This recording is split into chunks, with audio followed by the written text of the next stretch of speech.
Okay. Oh, that's not okay.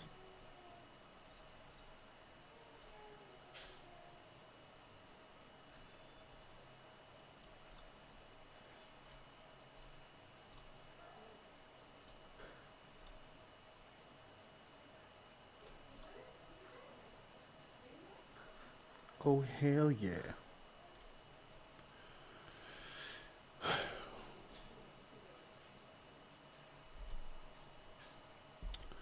All right, folks, we are live again. Yes, we are. Today we're talking about the is-ought gap. Is it famous or infamous, Thomas? Would we call it the infamous is-ought gap or the famous is-ought Uh, gap? I mean, both things.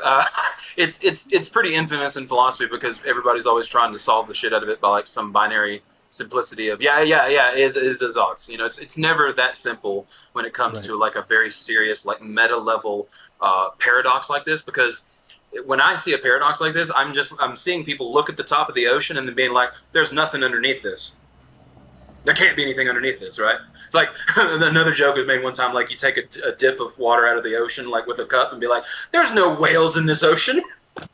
You know what I mean? Like, Exactly. yeah. Yes. So it's like it's Therefore, the missing the huge ocean, part. yeah. Therefore, the ocean doesn't have whales. It is a paradox, yes. Everybody always wants to answer: is it an is or is it an ought? Blah, blah, blah. Well, the ises that make us up allow us to make oughts from our brain that is also an is, and we can just get into all of it, right? Internalist, Yep. externalist, in terms of the philosophy of perception and justification, you have internalist and externalist models, and philosophers are always arguing, well, is it internalism or externalism? Looking at the top of the ocean and being like, there's nothing deeper, and that is what annoys me. But yeah, is-ought is still in terms of like nesting a binary and understanding that within the field of understanding all of normativity and description. Yeah, it's hugely important to understand. Yeah. So And then we will get into the meta-normative layer too and how that plays into all of this, because a lot of times people think when they're doing like things like epistemology that they have somehow escaped normativity.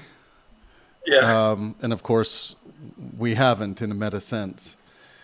your body is the is, and the normativity is you as well. That it is your mind, it is your feelings, all that stuff. Your feelings come from the ises. People are like, "What's my feelings?" Your feelings come from your biology. Right. I hate to tell you that. Yes, they do.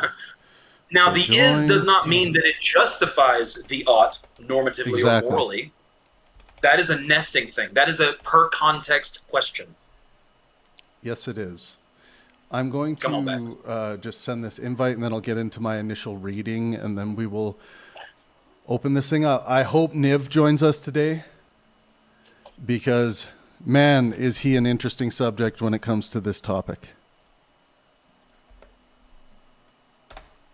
The Navekian unit. The unit.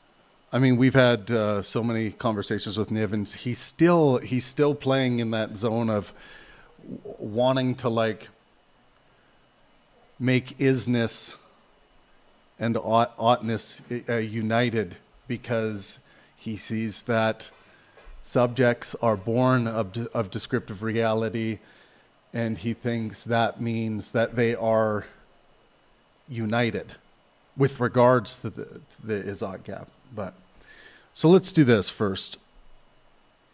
The is-ought gap is the problem of how or whether we can validly move from descriptions of reality to prescriptions about what we should do. In its classic form, no set of purely descriptive facts by itself logically entails a normative conclusion. Another way to put this is something I said in response to something Don posted about some people making claims about drawing an ought from two ises or drawing an ought from ises. Whether or not that happened or not, we'll probably get into some of that today and sort out if there is any confusion. So something I regularly say on this issue, that normative conclusions require at least one normative premise somewhere in the argument, even if unarticulated, right? It's going to be baked in somewhere.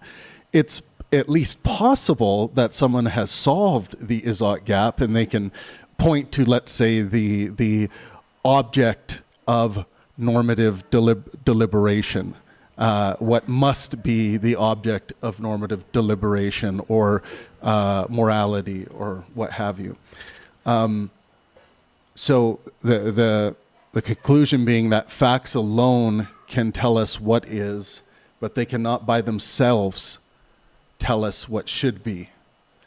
This is why there is a gap. So, one more time, in its classic form, no set of purely descriptive facts by itself logically entails a normative conclusion. Example. So, humans suffer. That's a descriptive fact. Humans suffer. Suffering is biologically unpleasant.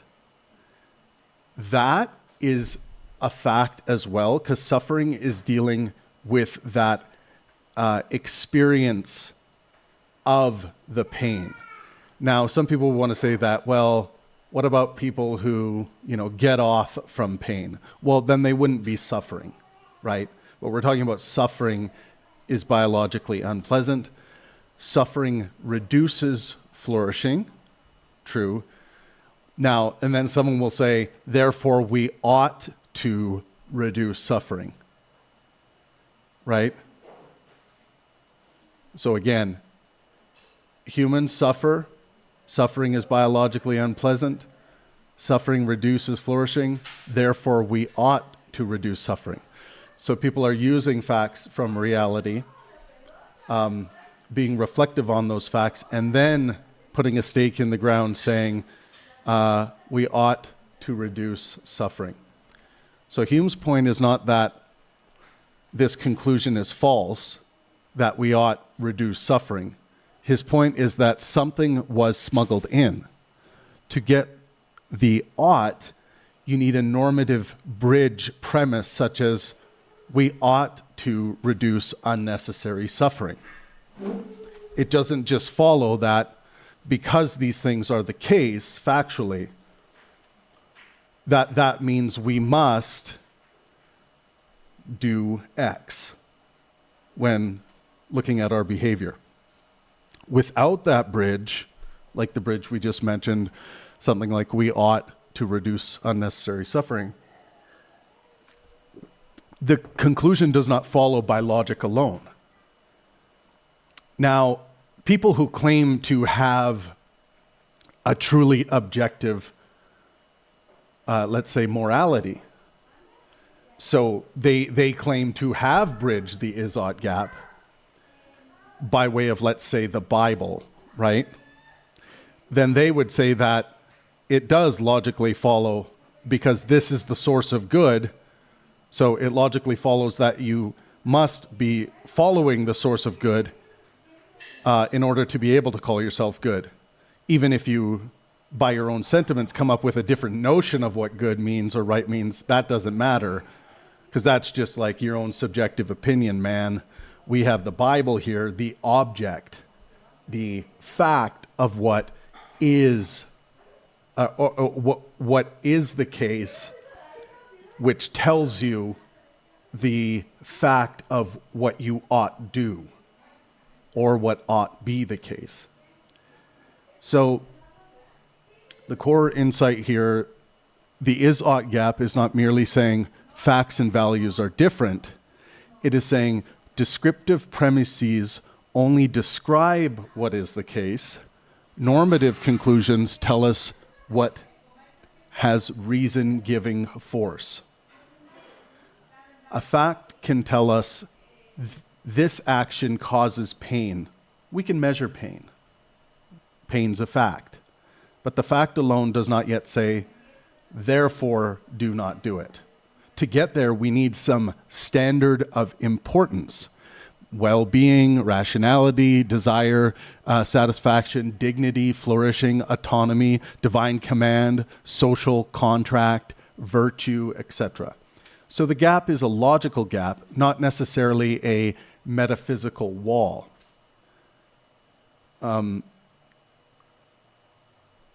Hume's actual target So Hume noticed that moral philosophers often reason like this. God made humans in a certain way. Nature designed us for certain purposes. Society functions better with certain rules. Therefore, we ought to obey those rules. Hume said, wait, you moved from is statements to an ought statement without explaining the transition. The hidden assumption might be, we ought follow nature, we ought to obey God, we ought to preserve social order, we ought to maximize happiness. But that assumption is not itself just another neutral fact. It is already normative. Why this matters? The Izzard gap blocks bad arguments like humans evolved to be tribal, therefore tribalism is good.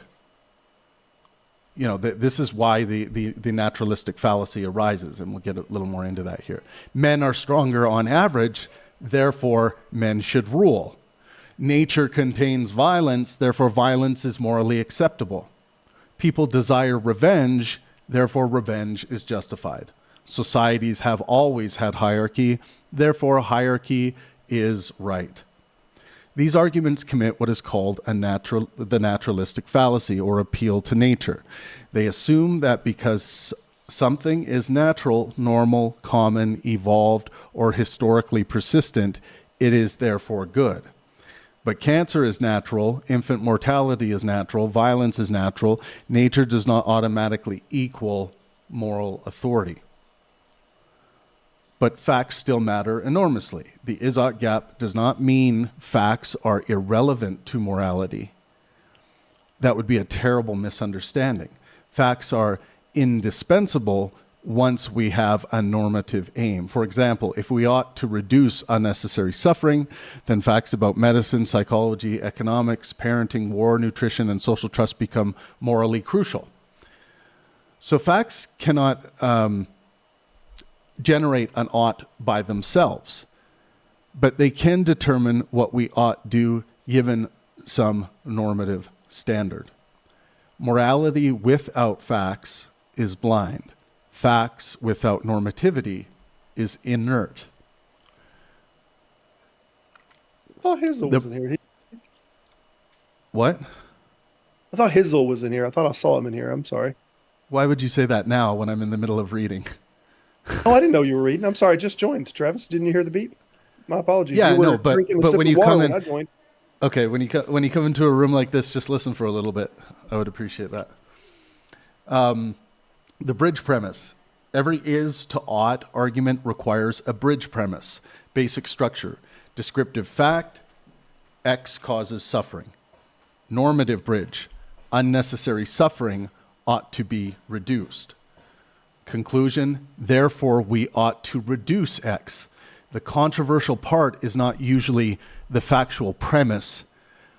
The controversial part is that bridge. That is where metaethics enters. The deeper issue, where do bridge principles come from? This is the real philosophical battlefield. Possible answers: moral realism. Some normative truths are objectively true. For example, suffering is really bad, flourishing really good. Rational agents really do have reasons. So that would be the Sam Harris brand of moral realism, which I think is incorrect from a metaethical standpoint. Constructivism. Norms arise from what agents must presuppose when deliberating, cooperating, or reasoning. Example, if you are an agent, you are already committed to standards of consistency, reasons, and practical justification. Humean sentimentalism.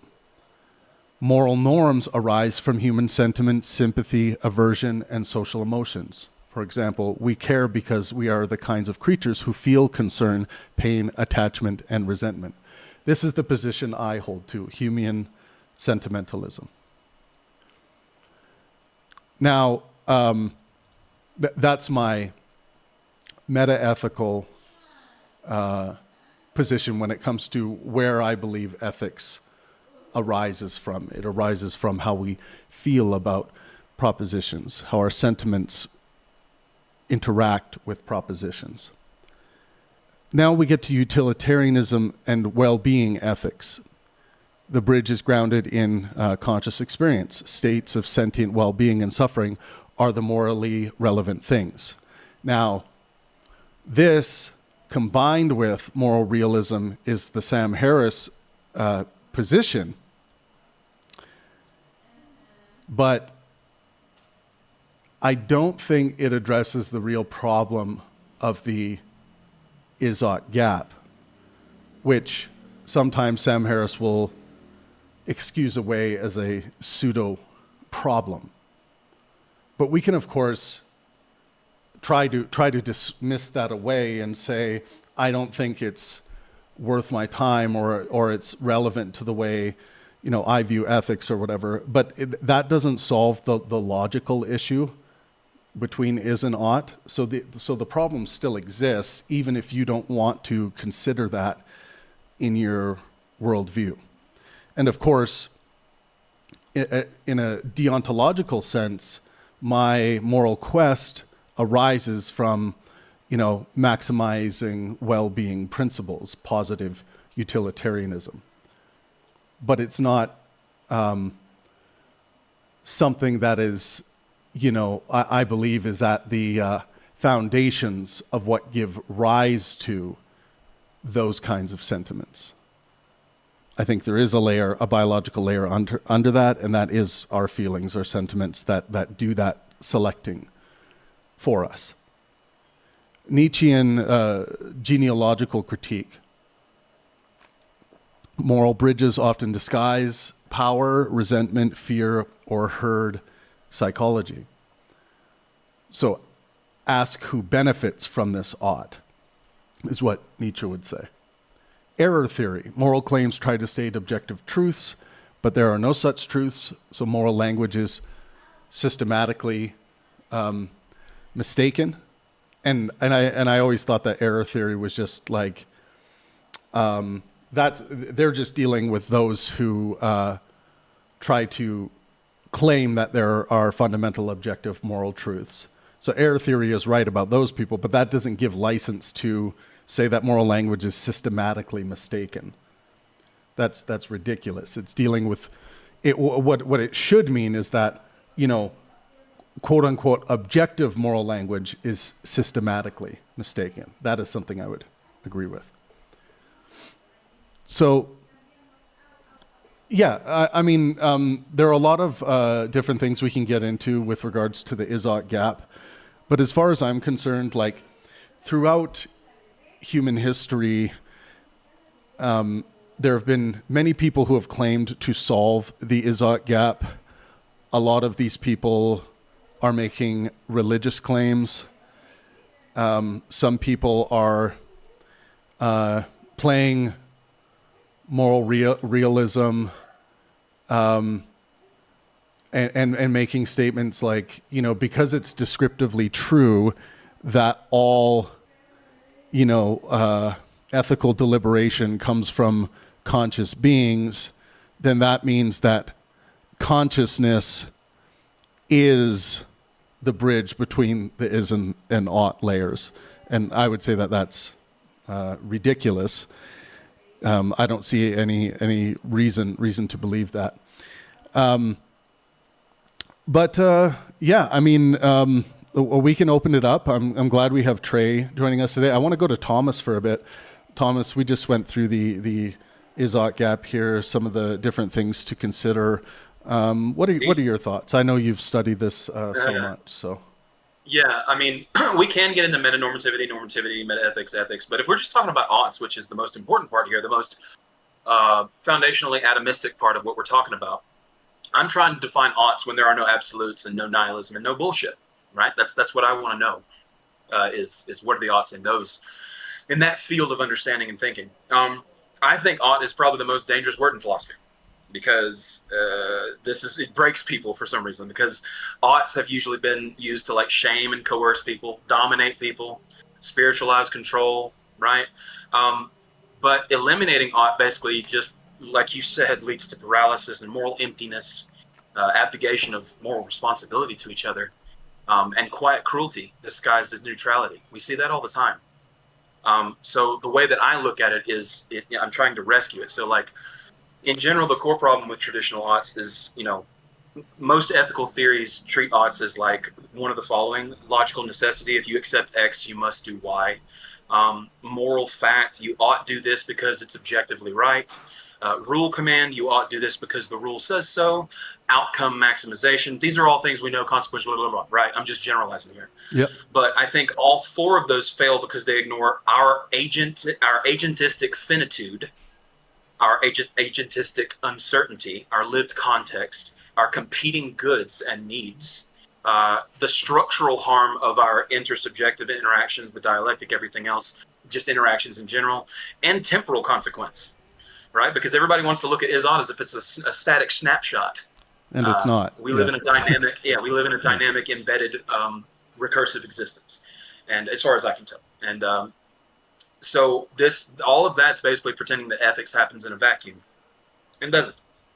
So I've mainly just generally redefined it as, an ought is not a command, a rule, or an act. An ought is a constraint-sensitive pressure towards action that arises when our own coherence or care or repair between agents is at stake. That's very important because we live relationally. We don't live by ourselves, and so morals are with others. And our oughts are going to be based on others. And so oughts to me are emergent from interaction, from the relational interaction. They're contextual, they're feasible, a really big, important part of that. They're plural, right? They're embodied. We live our ethics. It's not just like an abstract framework. And they're, of course, temporally situated. That's the big thing. And so I think that they are felt, not deduced. Right. Yeah, I couldn't agree more. I think fundamentally, like Hume laid out for us, I think this is all a feelings game when it comes to prescriptions and oughts, and that there's something in human culture that has arisen to kind of downplay that and make that sound less interesting, less beautiful, less than if you were to find like a golden calf with like all of the the objectively true moral standards or normative positions written on it, and somehow that would be more beautiful than the fact that we all have our own sentimental ideas as to how we should behave, how we should treat one another, and sometimes those ideas are in conflict. Yes. So they're like, this should not be viewed as like, oh, so you're saying it's just feelings, like anyone can feel anything. It's like, well, you have to understand that like human beings are constrained by reality just like anything else. So like there are certain things, like a Sam Harris example that I like to bring up that's kind of interesting is like there are certain things like putting your hand on a hot stove, right? As a human being, we have biological constraints by way of reality that if we put our hand on a hot stove, we're going to have an unarguably good reason to remove that and see that as a bad thing or a wrongful thing to do. Now, the interesting thing about that is that like if you had to put your hand on a hot stove for 10 seconds to save the life of your child, then with that added context, we could see that this could be a righteous thing to do, and not necessarily a good thing, because the act itself, the effects on you, it's not a good thing if you are someone who accepts well-being as a fundamental moral metric or moral standard. But that can be made righteous to put your hand on the hot stove and hold it there for 10 seconds to save the life of your child. So there are a lot of different examples we can go into. One thing that, meta-ethics, Thomas, that we spend a lot of time discussing when we start looking at fundamental presuppositions and axioms that are at the emergence of, ethical systems, things like something I use to inform my metaethical standards is the adoption of the simple presupposition that health is preferential to sickness. And I think that is actually a more universal presupposition that is accepted than life is preferential to death. And I'll tell you why. Yes. I think there have been more people who wanted to be dead throughout human history who are alive than people who wish to be sick instead of healthy. It seems to be the case that human beings, in almost all situations, if they are alive or they want to be alive, or for however long they are alive, they would almost certainly rather be healthy instead of sick. So there are a lot of different fundamental presuppositions out there that fuel our ethics at that meta-ethical level. Anything you want to add on that, Thomas? Yeah, I mean, it's very important because this is why normativity binds without foundations or commands or collapsing into relativism and nothingness. You and I have talked about my thesis of metaethics, and it's ethical authority emerges from the inescapable structural conditions of finite interacting agents whose actions propagate harm, trust, and future viability within a shared field of vulnerability and consequence. Ethics binds not because it is written into the universe, but because ignoring it reliably destroys the conditions that make agency, meaning, and value possible at all. Yes. This is why I argue for well-being as a fundamental standard, because if you have purposes you want to be serving, let's say they're Christian purposes, right? You're not going to be able to serve your Christian purposes very well if you don't put some kind of moral emphasis on physical, mental, and social health. Because if you don't, you're almost certainly going to be falling into issues of unhealth, because we do have a reality constraint on ourselves. There are facts about our well-being. There are facts about physical, mental, and social health. Basically, norms reveal their authority when violating them fractures the system. You know what I mean? That's when they reveal their authority to us, like because we're attempting for coherence between humans, between whatever, right? And so a lot of times, based on the constraints that we live in, the mathematical constraints all around us, sometimes a norm is revealed when, like, okay, this, it's kind of like what we have to update them defeasibly, right? Because norms with institutions and stuff, those have to change. Right. A lot. Yep. Yeah. So that and that is why fallibilism, openness to update, I believe is the highest virtue, because defeasibility, baby. Because the cool thing about it, exactly, defeasibility. The cool thing about it is that no matter how locked in you feel with anything, including fallibilism, because fallibilism as a virtue is reflexive, no matter how solid you feel in a belief, you are constantly reminding yourself of your highest principle that, I feel pretty solid in this belief, in my understanding here, but above all that, I remind myself by this top virtue to always be open to update on any of this stuff. This is where defeasibility. This is all necessary for us to update our norms, because our norms are incorporated with our belief systems. Sorry, go ahead. Right, and that's where dogmatism goes to die. Dogmatism can be killed forever, eliminated, if you just adopt fallibilism as a necessary epistemic constraint. And why does it start with epistemology? Because epistemology is directly connected to ethics. Because, how do you know? How are you going to go about knowing what's good?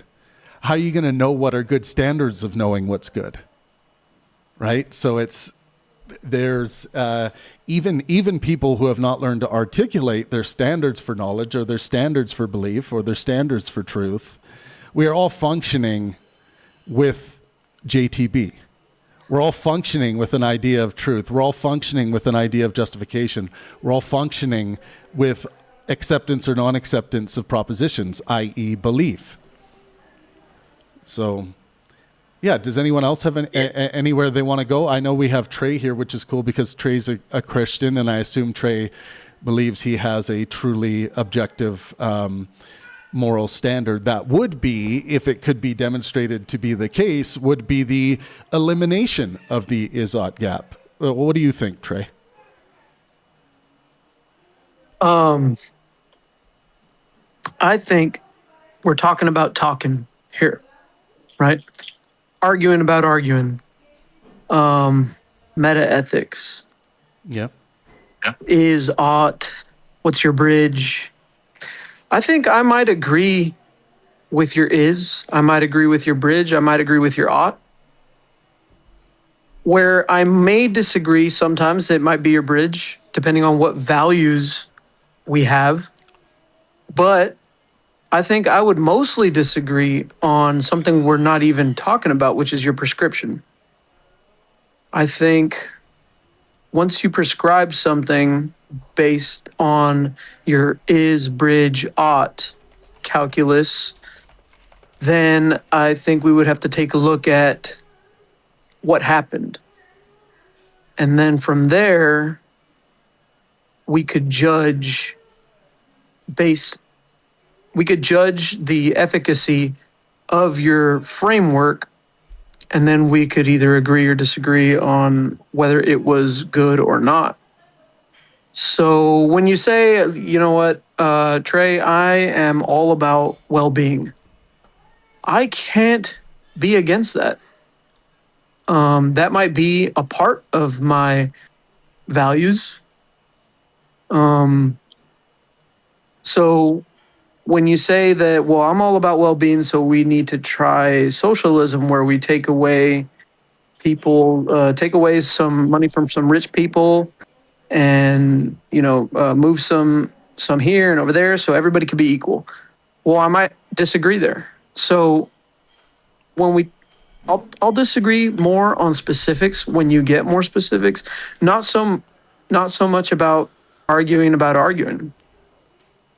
Yeah, I don't know where the arguing about arguing part came from, but I'm glad you see the necessary value of caring about physical, mental, and social health. It's quite a unifying principle, well-being, if it is conceptualized properly and sold as an idea properly to people. Sometimes with moral well-beingism,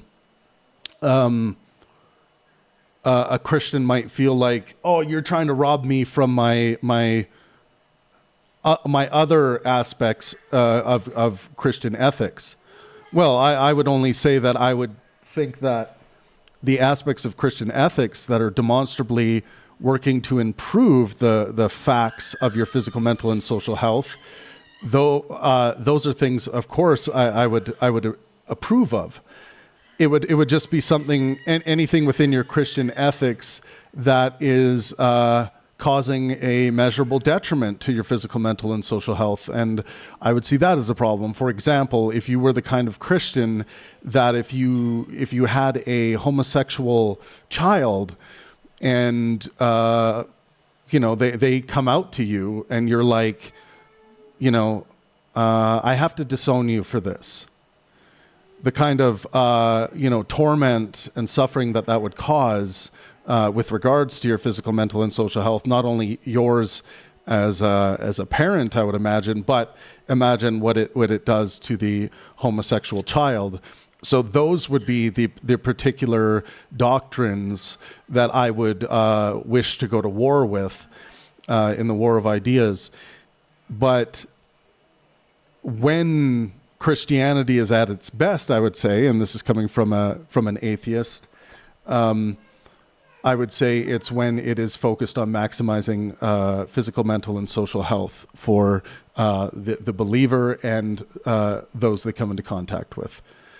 So that's kind of how I think about Christianity in that regard. But Trey, I guess the more poignant question today is, do you believe, by way of what you currently believe, or by way of Christianity, by way of Jesus, by way of God, do you think there are any truly objective standards for morality or ethics or normativity, however you want to slice that pie.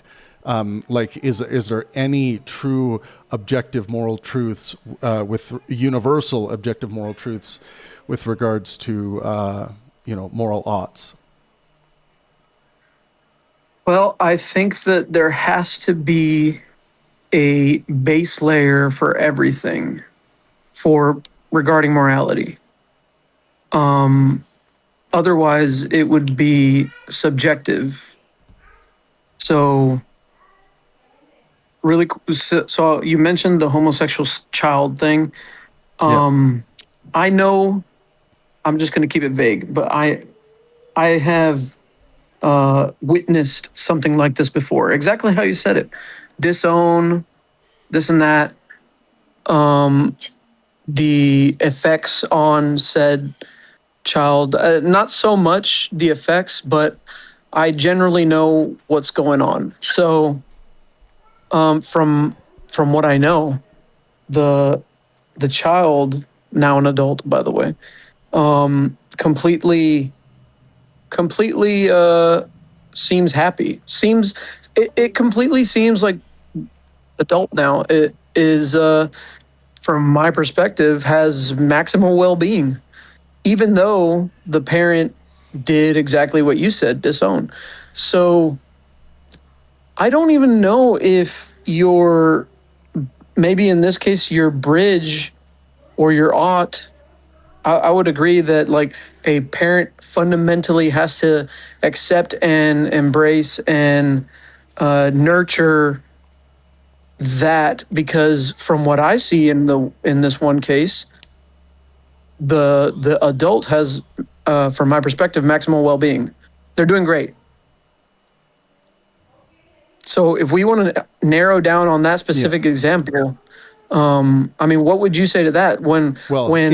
It seems like because it seems like this thing is like a pattern. Like Christian parents disown their gay child or gay adult child. So, but from what I see, it's had little to no effect. But anyway, Really?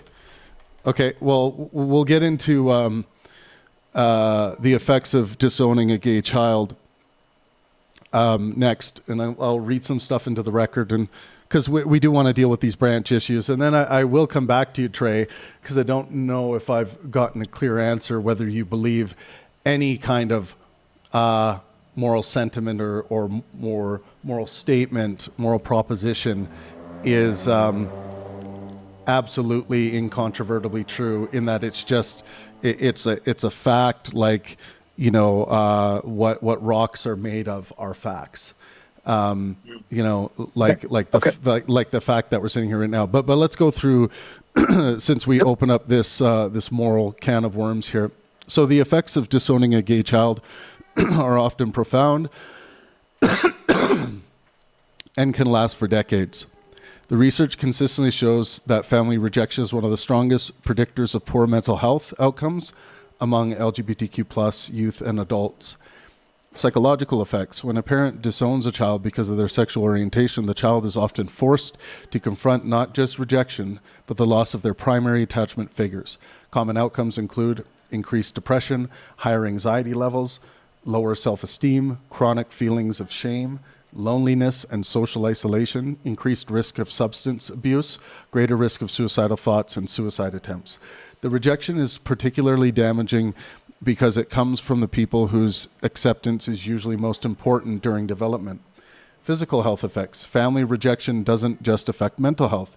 Research has found associations between family rejection and higher rates of stress-related illness, poorer sleep, elevated cortisol, stress hormone levels, increased risk-taking behaviors, reduced healthcare engagement. Chronic social rejection can function as a significant long-term stressor on the body. Social effects. Many disowned LGBTQ+ youth experience homelessness, financial instability, educational disruption, loss of family support networks, difficulty trusting future relationships. A disproportionate percentage of homeless youth identify as LGBTQ+, often because of family rejection. Effects on the parents. The consequences are not limited to the child. Parents who disown a child frequently experience loss of contact with their child, estrangement from grandchildren, family fragmentation, regret later in life, ongoing guilt and grief. Many parents who initially reject their child later attempt reconciliation, sometimes years or decades later. So the strongest predictor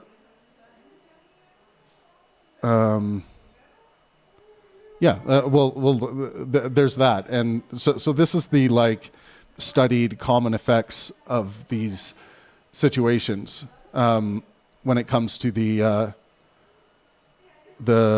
negative health outcomes for the youth and or the child and the adults in these situations. So I'm not sure how much we can believe the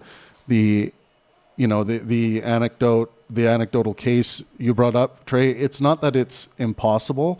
Of course, there are going to be cases out there that are not very much related to the general mean, but my understanding is that it's overwhelmingly clear that in general this causes bad outcomes by way of physical, mental, and social health for the parents and for the children who are being disowned for being homosexual. Yeah, I mean, if you show me the facts, and then I have to believe the facts. All I can say is it was an anecdote, and you don't have to believe it, but it's just what I witnessed with my own eyes. Did you witness it with your own eye? Like, how do you know that?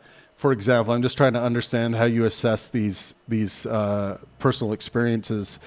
Like, you're probably seeing such a narrow, thin slice of what's really going on. That's right. That's right. I'm not intimate in the situation, but I know the facts of. I know some of the facts of what happened. I'm in the dark for a lot of it because I'm not in their shoes and stuff. But from what I know, they're traveling, they're enjoying life. Sometimes I keep in contact. I'm right, and I want to be vague, but I'm particularly being vague. Okay. Okay. Yeah. That's fine. So another thing I want to read into the record. So one of the most cited studies from the Family Acceptance Project, I just dumped the link here in the chat, found that LGBTQ young adults who experience high levels of family rejection during adolescence were, let's look at, I'm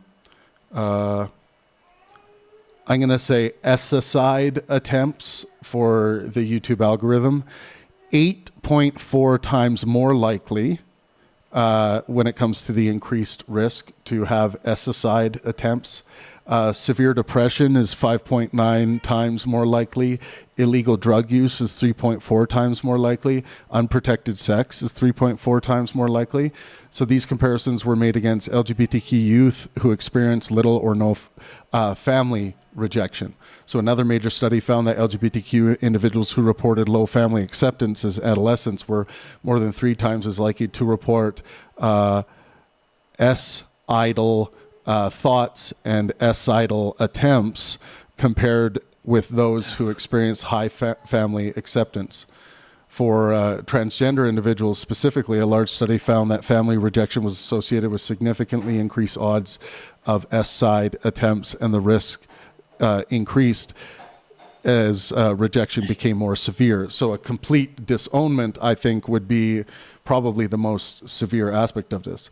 So the evidence also points, let's see. So supportive parental behaviors are associated with 25 to 47% lower odds of S-side attempt among LGBTQ youth. So LGBTQ youth living in highly accepting communities attempt S-side at less than... Someone's breathing into their microphone. Can you mute, please? Thanks. LGBTQ youth living in highly accepting communities attempt S-side at least less than 1/3 the rate of those living in highly unaccepting communities.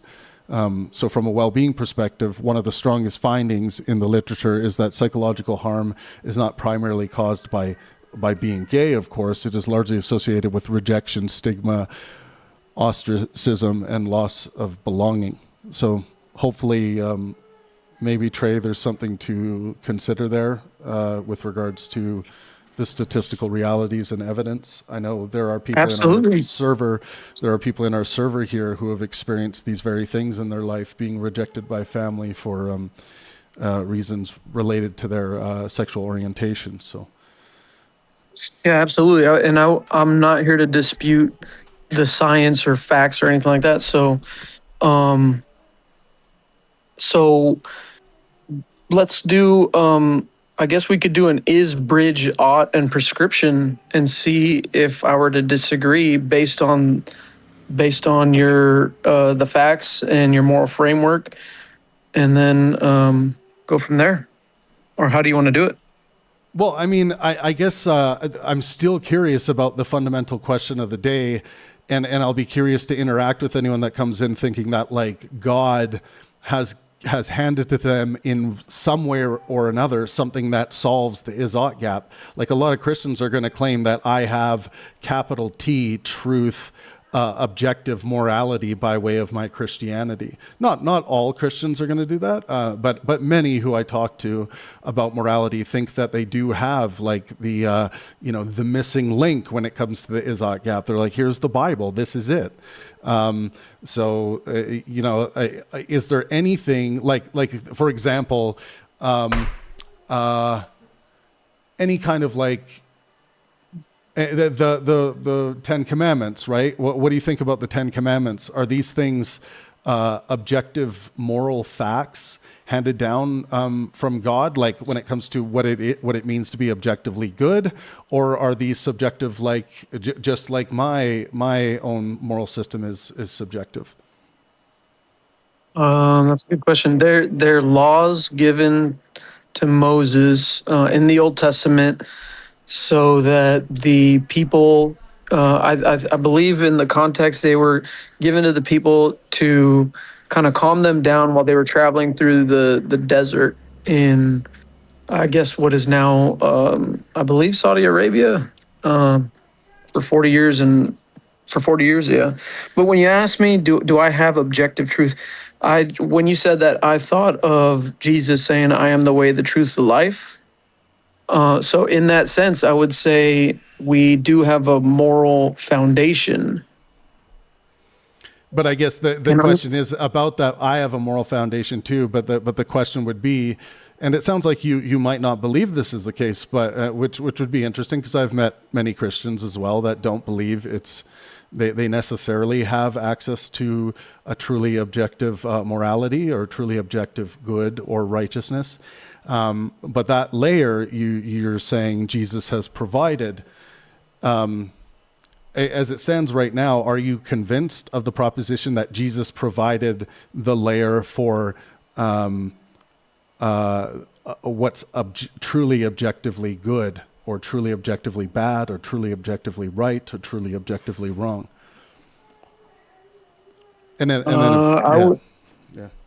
I mean, generally, yes. You would need to provide me with a specific example and a specific prescription that Jesus said, and Yeah. Do you think something that I would yeah, disagree with. Yeah. yeah. Do you think it is bad in all possible worlds to reject Jesus as your Lord and Savior? Do I think it is bad to reject Jesus in all possible well, I would say, gosh, that's a good one. Maybe not. I mean, maybe people, they have agency, and maybe they heard about Jesus but didn't spend the time to know Jesus. If somebody were to say, I spent 50 years of my life studying Christianity and I still reject him based on X, Y, and Z, I don't know if I could blame them because they spent a significant amount of time. So, but if somebody just says, somebody told me about Jesus and I said, I'm not doing that, I don't know if I could blame them either, because they didn't take the time to do it, to do the work and study and put their heart into it. So I would say I would not blame you, especially in this world of chaos and suffering and death and torture and all the terrible things that happen. I can't blame you for not believing in Jesus or Right. being Christian. So then after saying all that, your conclusion would be with regards to whether that would be wrong or bad in an objectively true case. Like, is that objectively wrong and bad not to accept Jesus as your Lord and Savior? You kind of said maybe not. And then I guess if your answer is maybe not, then it wouldn't be, truly objective, right? If it could be the case and couldn't be the case. I see what you're saying. I would have grace. I would say it's ultimately not a good thing, but I'm not going to hold it against you. I'm going to have grace for you. I'm not going to judge you, as long as you do good things, and like you treat people kindly. And how can I hold it? How could I hold that against you? But if you have ulterior motives, then that's a different story. I hear you. And then one more question, because this one's usually maybe pulls a little harder at where we want to slam our hammer down. So, is child abuse objectively wrong? Yes, I would say yes. Okay. Absolutely. So now we got an answer. Now try to demonstrate to me why that's objectively wrong. I mean, abuse of any kind is wrong, and especially against a child. I agree it's There- wrong, but Yeah. I'm asking you if it's objectively wrong. I can't demonstrate that it's objectively wrong. Well, I can well, just I can- tell I you. can actually. I can just okay, but I'm just going to tell you what I can tell you Yeah. is that because fundamentally because of how it makes me feel and because how it violates my subjective moral system of wanting to maximize well-being for myself and those around me and using well-being, physical, mental, and social health as a moral metric. Abuse of children is just in complete violation of that. So that's how I know it's wrong and bad to do that. And it's fundamentally coming from my sentiments in the Humean sense, like we went through at the beginning of this episode. So now, what do you know that I don't, so I can attempt to find the objective truth in your moral stance against child abuse? No, I would agree with you that I feel it in my bones too that it's wrong. And then I would also just say that Jesus said the same thing in the Bible. He said, I don't know the exact scripture, I apologize, but he said something to the effect of, whoever does this to the children will be punished even worse. Somebody, Right. please find that, because that's Okay. a good scripture. So far, you said you said it was objectively wrong, but then you didn't provide the objective metric that's telling you that particular thing is wrong. You agreed with me that it's fundamentally subjective. So do you then not believe it's truly objectively wrong? Because if you could demonstrate that this is OTGAP we're talking about today, that I did the big introduction of at the beginning of this episode, then that is OTGAP would be bridged, at least in this instance of harming children or abusing children. I kind of have to disagree with you. I don't think I said it was subjective. No, I'm saying you have not provided the objective stance. You said you feel it like me in your bones. And I'm saying that those feelings are ultimately born of your sentiments and my sentiments. And that's what's giving rise to us feeling this way about abuse against children, wanting to fight against it. I'm asking you if you have some kind of object that is telling you that in all possible worlds, or even in this world, that it is demonstrably, objectively the case. It is a fact that abusing children is wrong or bad. So you haven't provided that yet. So I'm still waiting for that. Well, specifically, Jesus does say something in the Bible. I could point to that, but if you were to still think that's subjective, then I'd have to look into it further. Fair enough. Because I think that's why what we were talking about earlier, if Jesus says something, makes a moral prescription, right?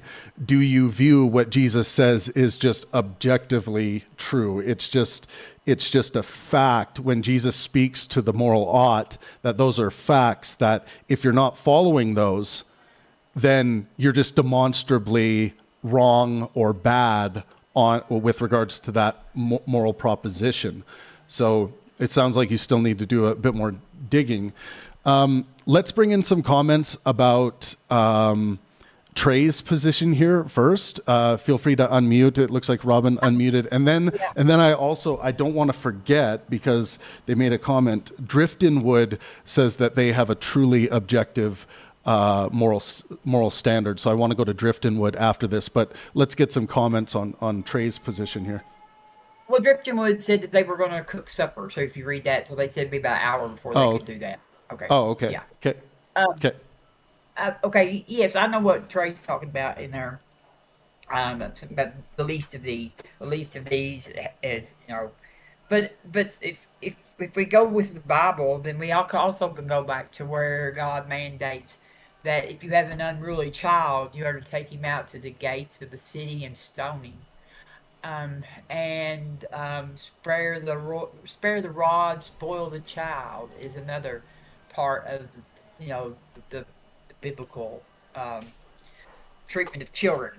And so I'm not sure that we can get an objective consensus across the Bible on how to look at anything, because it seems like that the opinions of God change sort of depending on maybe, I don't know, whatever his mood is that day, or whatever the moods of the men that were writing the books was. So I don't think that the Bible offers any objective way to judge stuff. I can't think of one topic where it actually is objective about that one specific item. So we see that child abuse is harmful to children for their mental health, their social health, and I guess I can objectively say it's wrong based on my system of humanism. That's the only thing I can base it on. Other than that, I can't say that I guess it's wrong. But as a humanist, I have to be able to look at it and say that it is not good for humans to beat children. It's not good for the parents even, but it's definitely not good for the children. And, So Robin, you just said that it was objectively wrong based on your subjective preference of humanism. Is that correct? Yes. Yes. Okay. Because, and then we'll go to Simos next. Because a confusion that's going to come up is, I live to be objective to my own subjective moral standards. Some people will say, oh, well, yeah, you have an objective morality, but that's not what the is-ought gap is referencing. It's referencing the necessity after the statement of facts to give rise in one way or another to some kind of normative acceptance, like axiomatically or presuppositionally, that is going to lead you into that realm of ought. There's just, you can imagine the facts on this side and the realm of ought over here. There's no bridge here. So that means if you want to start something over on the ought side, you have to start with an axiom. You have to start with a presupposition. You make it up. It's born of your sentiments. And that doesn't mean that you aren't affected by the facts of reality. That's not what that's saying. You still have, you can view this as like two hemispheres, right? You still have this idea of facts and your grasp on them, and how you think you should respond to those facts, and that's where the ought starts emerging. But yes, go ahead, Simos. Oh, okay. Well, I was going to make a point. I guess you've gone through the Hume stuff, which I'm a huge fan of Hume, by the way. Me too. Yeah. And there is no solution to the is-ought problem, as much as people like to say that they might have found one. As far as I can tell, I've never seen a good argument which doesn't, which has an ought conclusion, which is merely descriptive premises. Never seen one. People have tried to make one. Sam Harris, for instance, is an example, and I think his system of morality fails for that reason, because he doesn't take it seriously unless he's like hiding the presupposition of a normative statement in one of the premises, in which case, why hide it? There's no point, right? Exactly. That's exactly what Hume is saying is vulgar, right? And this is what that's what Christians tend to do when they come up with their thing. They don't say, and we ought do what God says as one of the premises, right? And that's why, unless they say that, which is a claim, right? How do we know that's true? We don't know that's true. That's just the claim, and that's going to be all epistemological systems are going to fall foul of that. That now doesn't. So, whether they be atheists. So, as a result of all of that, my main point is not against Trey per se, because I think he's a far more intelligent person than I am for a start, but nonetheless than most average Christians you hear doing apologetics out there. And the argument that I hear all the time is that I cannot have objective morality because I have this ought or normative premise in my morality system, right? Which means that I'm just begging the question, or it's subjective is the normal way they would say this, right? My version of morality is subjective. You've just made up that normative premise. Right, and therefore you've got subjection. Well, if that is their case, right, then the knife cuts both sides. Yeah. Right? That unless you put that normative premise into your argument, then you can't have objective morality. If that is the criticism which you're laying at my door, and I can just turn it around and say, well, sorry, just because you think you ought to do what God says, that's your subjective opinion. Therefore, your system of morality is subjective. Exactly. So that's the hand grenade of Hume. That's Hume's hand grenade. Yes, it is. If you like, right? Exactly. As soon as someone says you're subjective, that's it. That's the end of the conversation. It's like calling Hitler a good person. It's not going to work.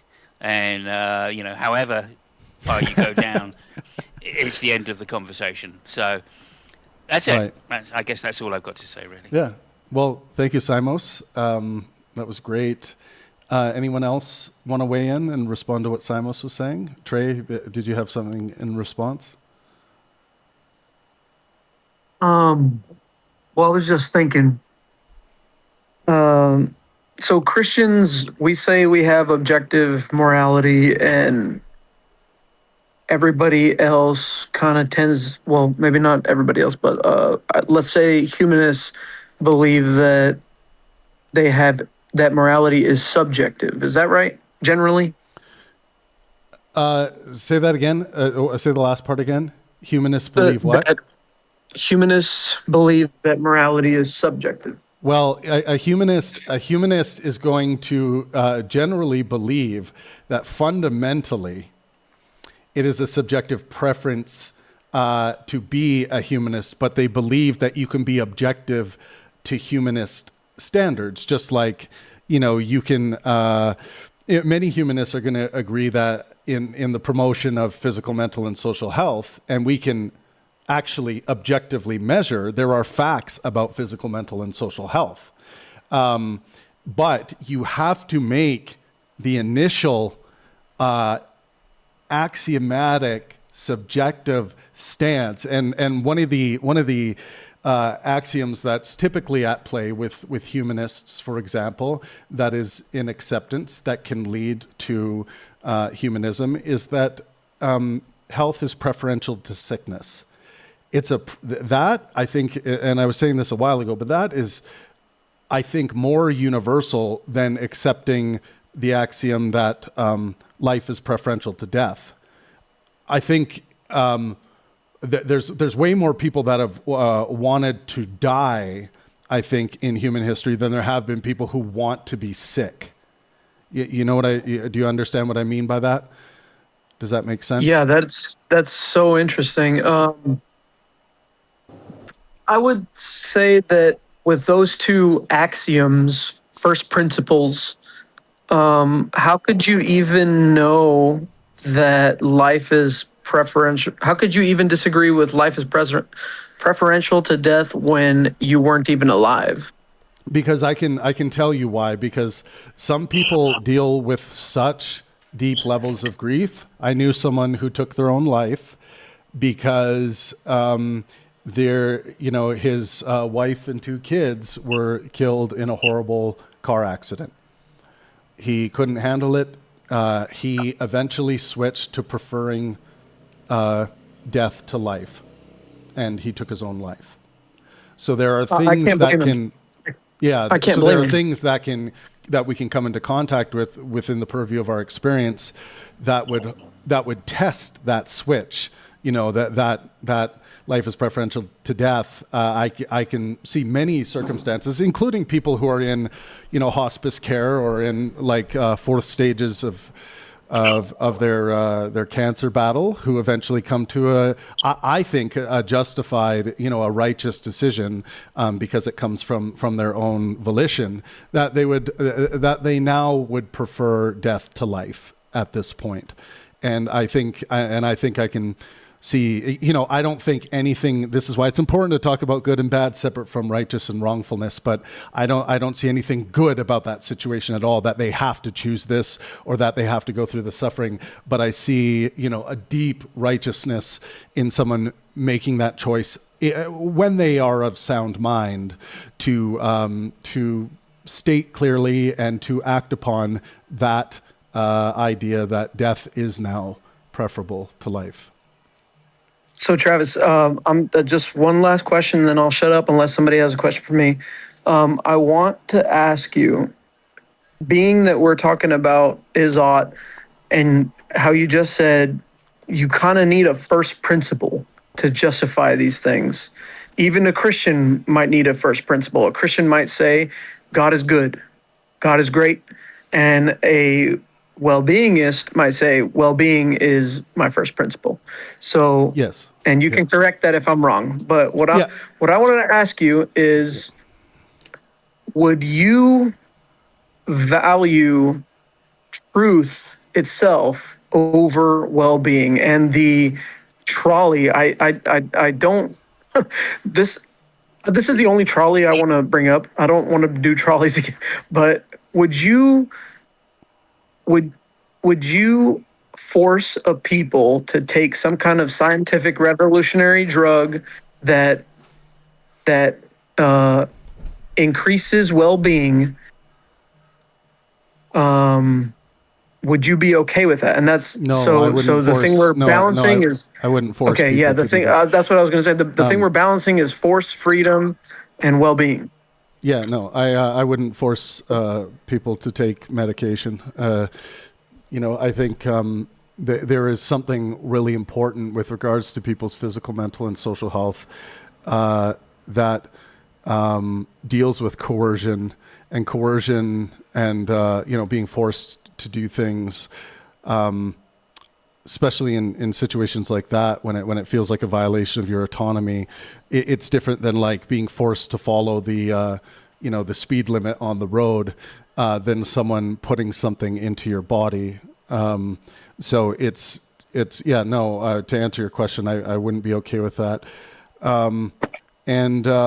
And yeah, I think what you just laid out with regards to the fundamental axiomatic presuppositions that lead to moral systems, I think the Christian is doing exactly what I'm doing and what every other human being does in the realm of ought. They are making prescriptions, and they are born out of fundamental axioms and prescriptions that are, the presuppositions that are fundamentally born of your sentiments in the Humean sense. So I think Hume was right about this. I think cognitive science has demonstrated this, that the human Christian and the human atheist is doing the exact same thing when it comes to the realm of ought. Don, we're getting a bit of feedback from your unmuted mic there, brother. Thank you. Yeah, go ahead, Simos, and then we'll go to Niv. Thank you. Yeah. So I just wanted to just come back to Clay's statement when he said, "Do you think humanists are, can justify their presuppositions, and doesn't that make it subjective?"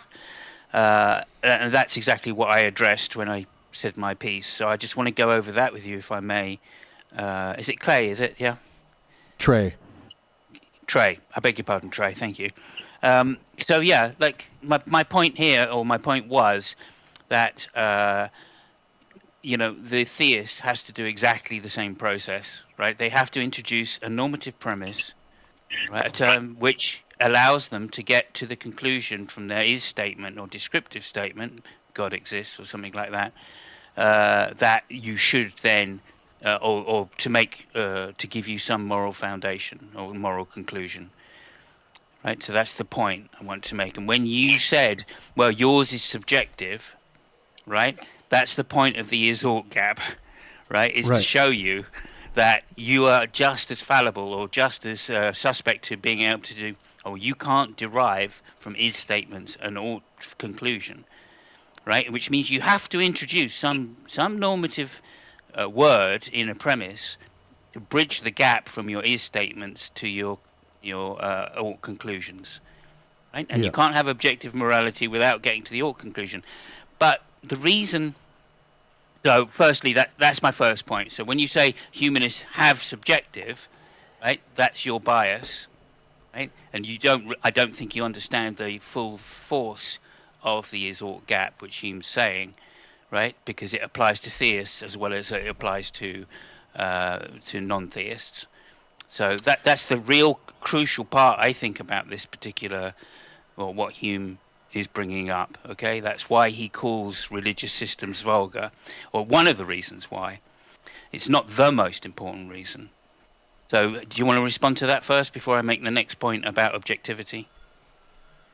Sure. I think I kind of covered that when I said that Christians might have the fundamental first principle of God is good, and then well-beingists might have the first principle of well-being is good. Yeah. Okay. So those are both subjective statements, though, right? Yeah. Okay, great. That's fine. So we're on the same page there. So the only thing left now is to say, well, why religious? Some of the reason, not your reason, but other maybe theists or Christians, say that, and I'm happy you've accepted that, religious morality is subjective as well.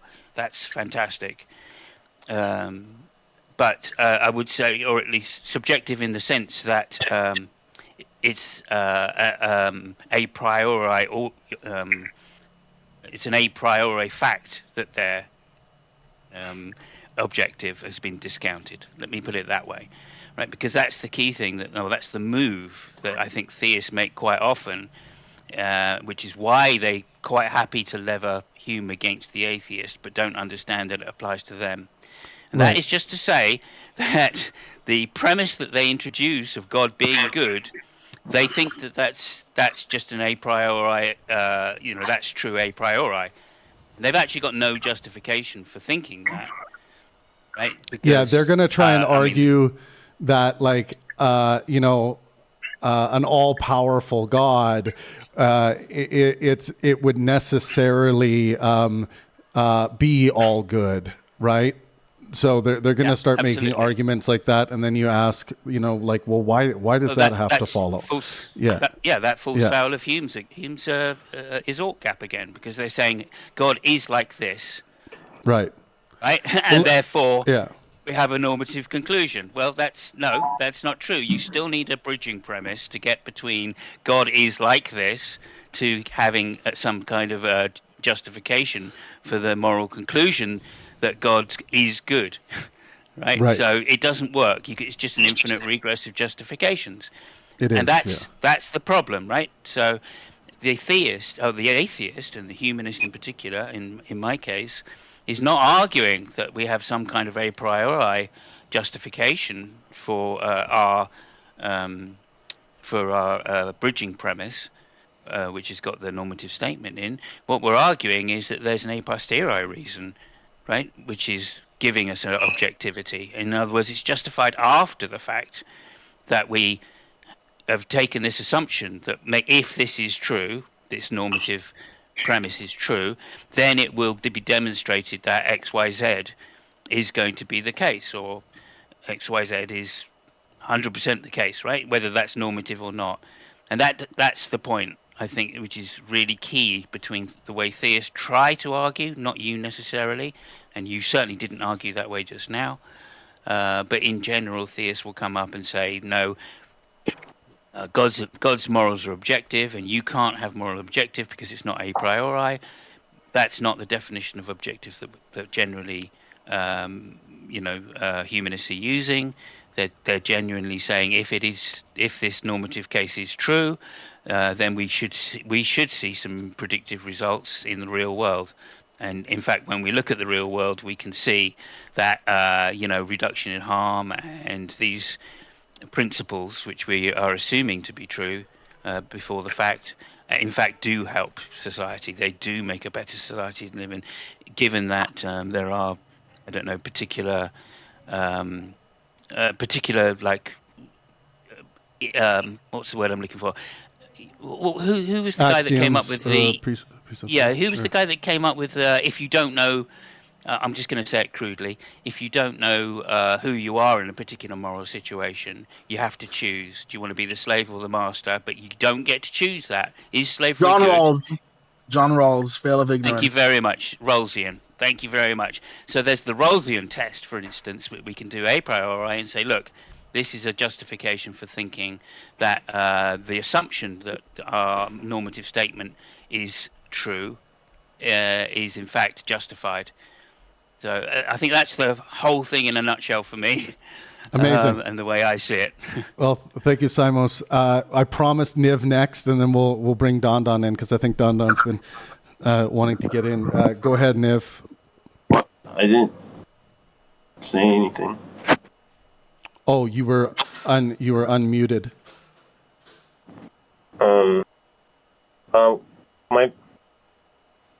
My view of the presupposition. My view of it is Yep. no. My view of it is odd. Is the framing? I think that it's viewed as if they're separate, but they're not. One is of the sentiment, and one is more objective, and they're both. You can't separate the sub. It's like separating the subject, the person, from the object, the environment. But that's not what the conversation's about, Niv. We want to stay on track. We're talking about the categorical differences in what's in reference with regards to is and ought. The difference between, another way to look at it, but it's a much broader category, the difference between facts and values. That's what we're... So they are separate in the sense of what phenomena they're being abstracted from, but you're right in a practical sense that subjects exist in environments that affect how they feel about things, but that's not the conversation. Does that make sense? I get why you think I'm tangenting off, but off to something different, but I'm not. I'm saying that there is no there is off. They're both one and the same. You just continue. I'll get back to you later. Brandon can go. Okay. Don, you have anything you want to add? I'm a little late to the conversation, and I really enjoyed having spoken to Simos Funk before, and I just want to say that I'm very pleasant to hear your your understanding of philosophical concepts coherently and succinctly, and it's a breath of fresh air. I wanted to say that real quick before I move Yes. on to what I have to say. But my favorite thing when discussing the is-ought gap is to take a very metaphysical and ontological look at the problem. When you look at the is-ought gap in its most classical form, even past Hume, you're actually talking of a problem in substances here. And it kind of starts with the point that normative claims, or these are more cognitive claims, or mind claims, these are non-divisible concepts. You can't have half a good or half a justice, or you can't have half an ought. And anything that is descriptive, that is an is a thing that is divisible. For example, half a machine, half a solar system, half a person. From a physical sense, it's an is. It's an objective, measurable phenomena. This is an is thing. You can have half of it. And the question becomes very interesting. How does something that is divisible interact with something that is indivisible? How is something that is a direction, that is a yearning, that is a movement in a way, or a should interact with something that is? One is divisible and one is indivisible.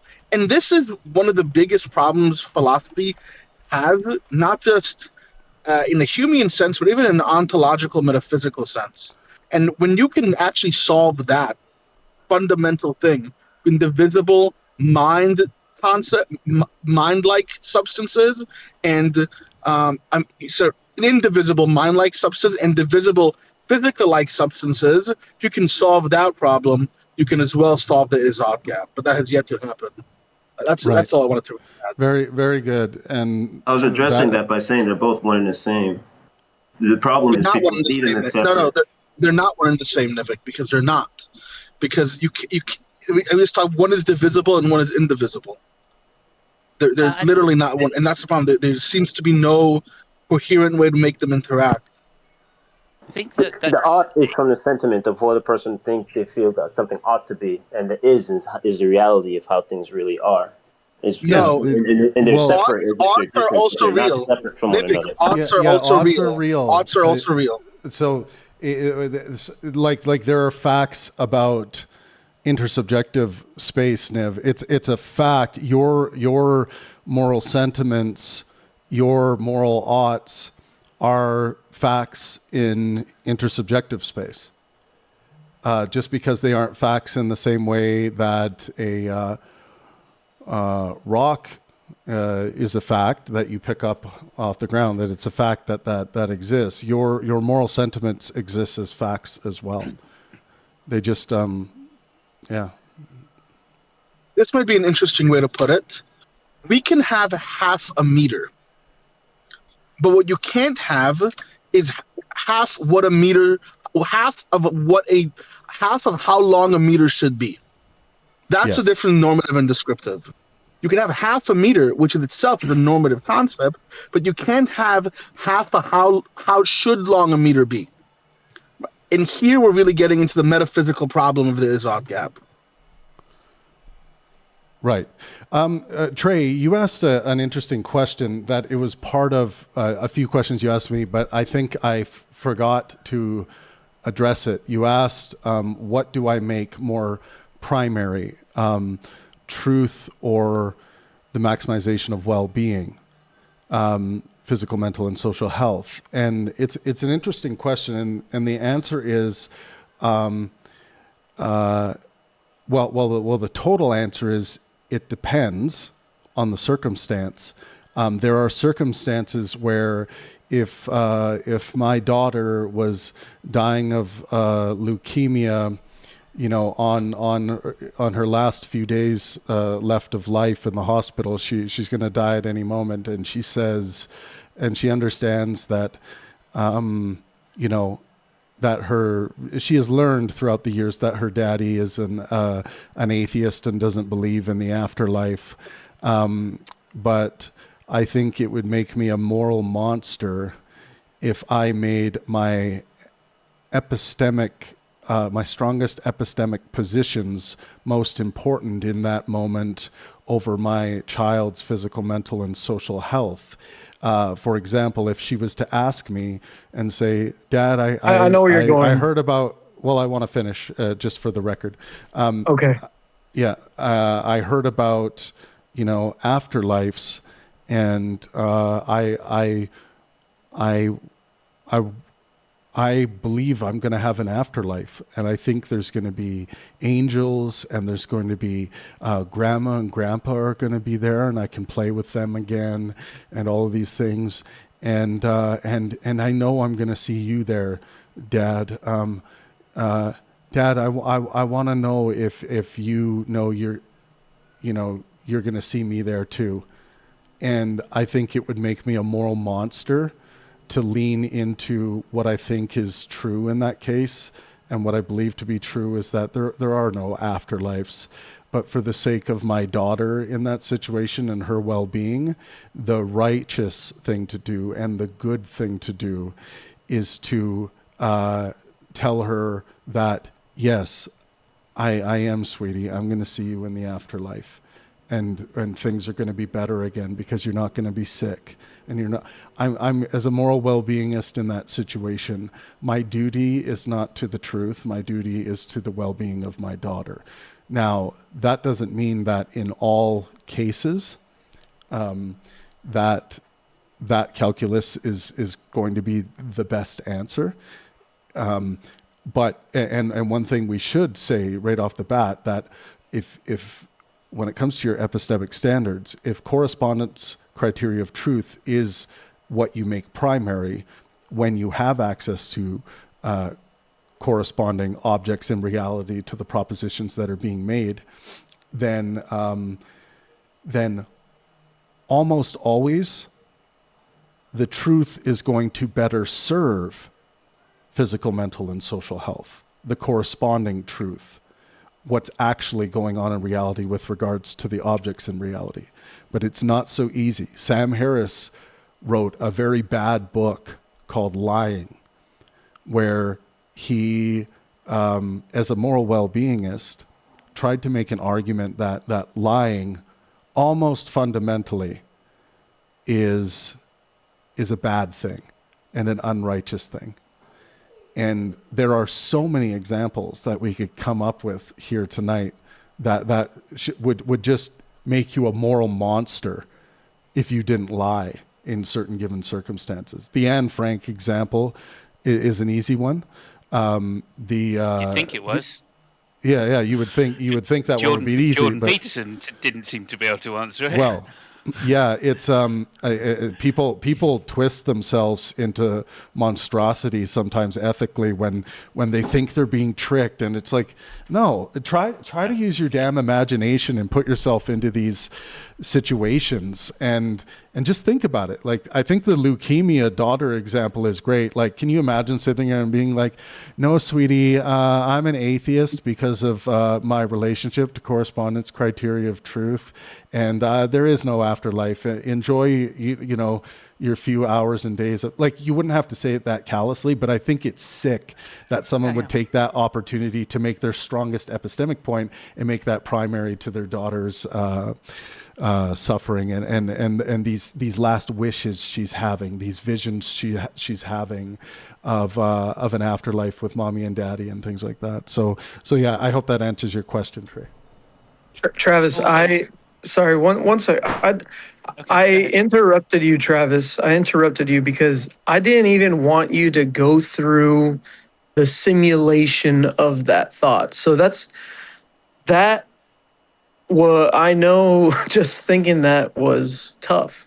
But sometimes I ask tough questions.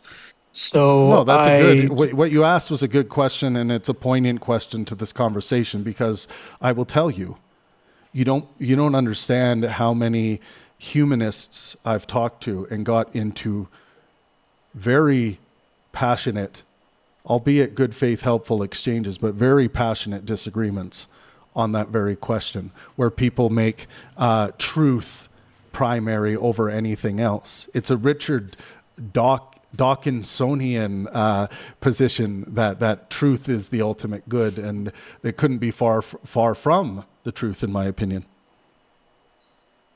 Well, and the last thing I was going to say is that in Christianity, that is truth. What you said in that statement, in that last statement, it is true. We will see each other again. Now, whether you believe that or not, that's on you. But for a Christian like me, I could easily believe that. Yeah, I understand that. I want to bring in Driftonwood. Driftonwood claims to have a truly objective moral system. Driftonwood, whenever you're free, feel free to unmute. Right on. To be fair, it's not my moral system. It is Tom Jump's moral system. Yep. But it's the best possible worlds in position ethics. Basically claims that any unwanted imposition of will is immoral, and that morality is helping will achieve its goals. Okay. Do you mind typing it out so that we can examine it, just so that we don't straw man it and we get like the exact argument clearly? That would be very helpful, because I think we're going to be able to do a lot of content on this. It'll be a lot of fun. Can you simplify that? I've had several conversations with Tom Jump on this particular issue, but I would like to hear Simon. I would like to hear Simos come in on this first. Then that would be cool. Okay. Before I do that, I just want to say, with regards to your statement about not lying to your child, I completely agree. But depending on the age, I think that you can also answer that question. Yes, I hope so with all my heart, darling. You know, I'm going to see you there, and that way, you know, you've put a caveat in that at least you're not claiming it to be an absolute truth.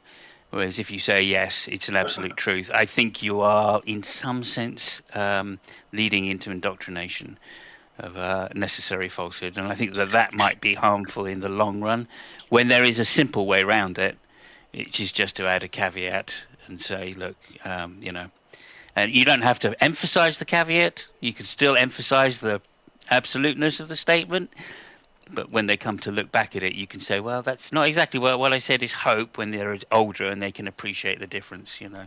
Yeah. So I think that's just one way to kind of address it, but that doesn't distract from what you were saying. I would also would say, you know, I'd also say yes as my first word. In the case of the you know, the child who only has a few days to live, you know.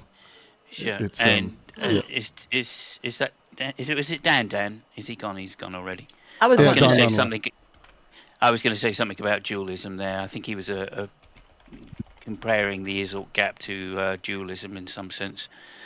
I was just going to address that issue, but okay, let's just move on with T Jump's theory of morality. Well, can I jump in and say something like a minute first about that? Like me and another member of this Discord, who is in this room, but I won't give his name unless he wants me to, have talked about this before, about whether we will, when our parents are like possibly on their deathbed, whether we will lie to them and say that we have came back to Christianity. Right. And he and I both have agreed that we probably will. Right. Yeah. I think that's a really good example, Robin. Where I think that's a fantastic example, and I think that is the right decision in those situations when people are on their deathbed. Yes, I agree. I will do the same for my mother as well. Yep. What about people talking to each other in conversations? How do we know we're not lying to one another when we're? Oh, we're not going there. We're not going there. We're not going there. I know you. And can you lie to yourself? And can you lie to yourself? Of course, you can lie. We're not going to go there. I don't want to derail the conversation in that direction. But what are your, since you've had some experience with this position, Simos, I'd love to hear your response before I do my thing. Okay, so from what Driftwood has put in here, I think there's quite a bit more to his particular ideas about morality. So he claims that these are is statements which lead to a moral conclusion, and he denies the fact that morals have to have oughts. So those are the two first things to say about his particular system. I looked this up, and there are certainly some very good philosophers which have said something similar. J.L. Mackie is a good example, who also came up with this idea, although justified it in a different way. So I don't think that he's out of line. Like a lot of people just go, oh, that doesn't make any sense. Of course morals are about oughts. But they don't necessarily have to be. Right? And as I say, there have been several good philosophers over time which have come up with non-ought systems for morality. It can't also be an is? A moral can't also be an is? They're saying that they don't have to be oughts. Yeah, but Niv, what you just asked, you're begging at the naturalistic fallacy. Okay. So that's something I went over in the beginning of this episode. And I do think that in a lot of ways, Niv, you think by way of the naturalistic fallacy and think it's correct due to a taxonomical categorical error. I think you continue to make in that just because something is the case, that means it's good. Like I hear you conflate those things all the time, and it's a logical fallacy because the logic does not follow with regards to how those categories are set up. What I'm going to do is create a some kind of diagram about this, just to show where the reason why it's a logical fallacy. It's not so easy to see because you need to understand that like when you actually I gave an example right off the bat here, right? So right off the bat, here's an example. Humans suffer. That's a fact. Suffering is biologically unpleasant. That's a fact. Suffering reduces flourishing. That's a fact. And then, therefore, we ought to reduce suffering. Hume's point is not that this conclusion is necessarily false, that we ought reduce suffering. His point is that something was smuggled in here. So there's nothing wrong with the prescription that we ought to reduce unnecessary suffering. But without that logical bridge, the conclusion does not follow by logic. It's just being placed there with no connection to the logic of the first three premises. I can put that into an image, like I think imagistically it'll make more sense, but it is just an outright fallacy. Yeah, I think it's invalid as well, isn't it? When you said a moral, it can be valid. It's just not sound. Okay. yeah, when you said a moral come from an ought. So, if a person thinks 1 + 1 = 2 is moral, that that came from an ought. That also is and is too. It is true. That equation is also true. So a moral stance could be also what's true. Of what is. It doesn't necessarily. It can also come from an is as well, is all I'm saying. The fact that you can use objects in reality to to inform what you think should be the case. Like you see a person beat up another person, steal their stuff and run away, right? You experience that it is a fact that those objects in play just did that thing. And then you form this opinion that is bad, what just happened. That opinion you formed about the mugging that just took place and the theft, that conclusion you came to, that is bad, even though you experienced something in objective reality and your sentiment was born from that. The point is that the sentiment was born from that. There's nothing in reality that tells us that mugging is in any intrinsic or grand or objective way bad. Another society could easily rise up, Niv, and see that happen and be like, oh, they got the worst of them. They should have had a baton or a weapon on them. Yeah, that's their fault. Well, that was a good mugging. I'm going to give that a green check mark as one of the good muggings I've seen today. There's nothing within reality that doesn't allow for societies like that to arise. Luckily, due to our empathy drives and our nature, we tend to not see that. We tend to see things trending in a more positive well-being direction. But Niv, I do want to deal with this argument that has been brought up. So it is we written can always as go any. back and forth Well, in the reasoning affecting the sentiment and the sentiment affecting the reasoning. I get that you only think that everything Yes. comes only from the sentiment. No. So your sentiments and your reasoning are intertwined with one another. What you find good to be good reasoning is a normative stance. So it's all intertwined. It's not one or the other.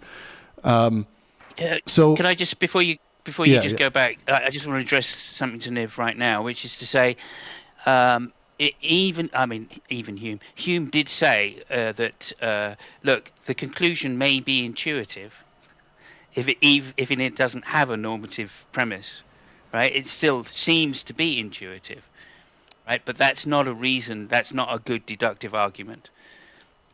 Right. So the idea here is that we're looking for a good deductive argument, not something that just like appeals to feels or just seems like, well, of course, that's yeah. When you shrug your shoulders and go, yeah, of course, that's probably true. It's not saying you're not saying that you have a justified reason to say that it's true, and that's what Hume is looking for. He's looking for the normative premise to say that this deductive argument is a complete argument where the conclusion necessarily follows. If you just say, it seems true, then you're not getting to a necessary conclusion. I am desperate to dive into Driftonwood's argument here. And my first questions, of course, are going to be related to axioms and presuppositions that lead to these statements, right? So the first premise, any unwanted impositions of will are immoral. So what fundamental axioms or presuppositions is this being born out of? Where is it coming from, do you think?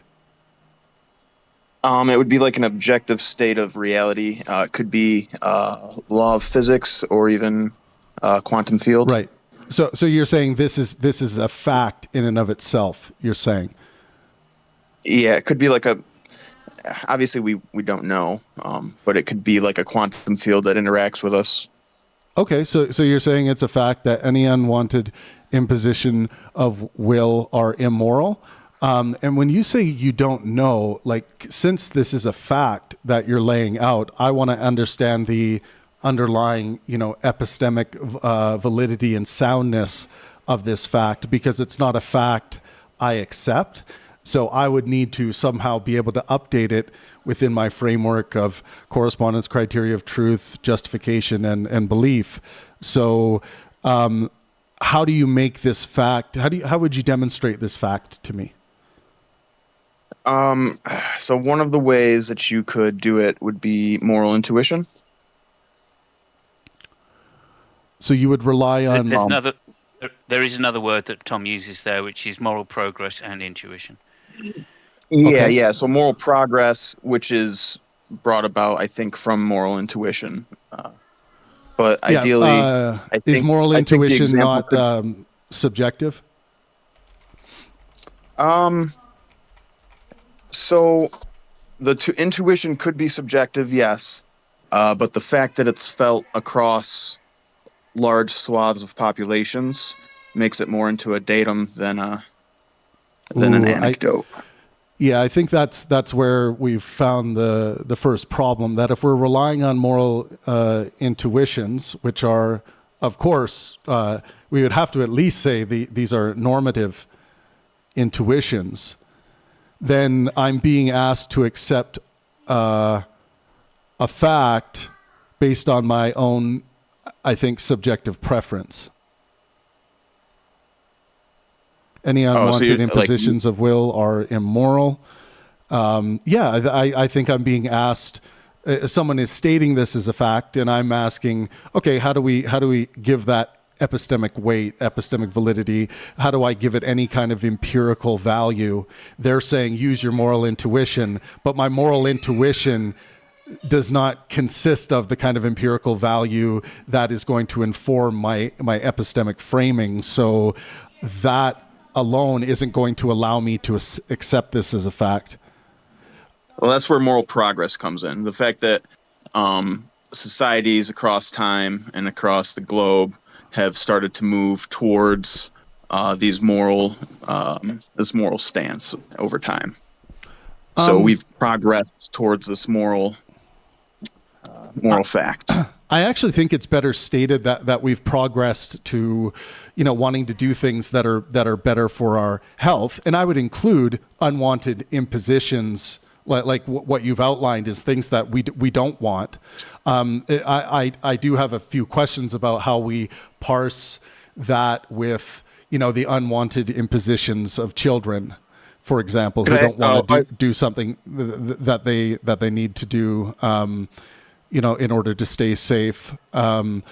I wanted to first start with the external critique, where I see like the fundamental problems of this kind of statement being called a fact, and in the way I investigate facts in reality by way of empiricism, by way of correspondence criteria of truth, by way of evidence, by way of model building. In this, the idea that we are physical beings, objects in a physical world, type thing. So I don't see a way to bridge that gap. I also agree that there is a progress toward unwanted impositions.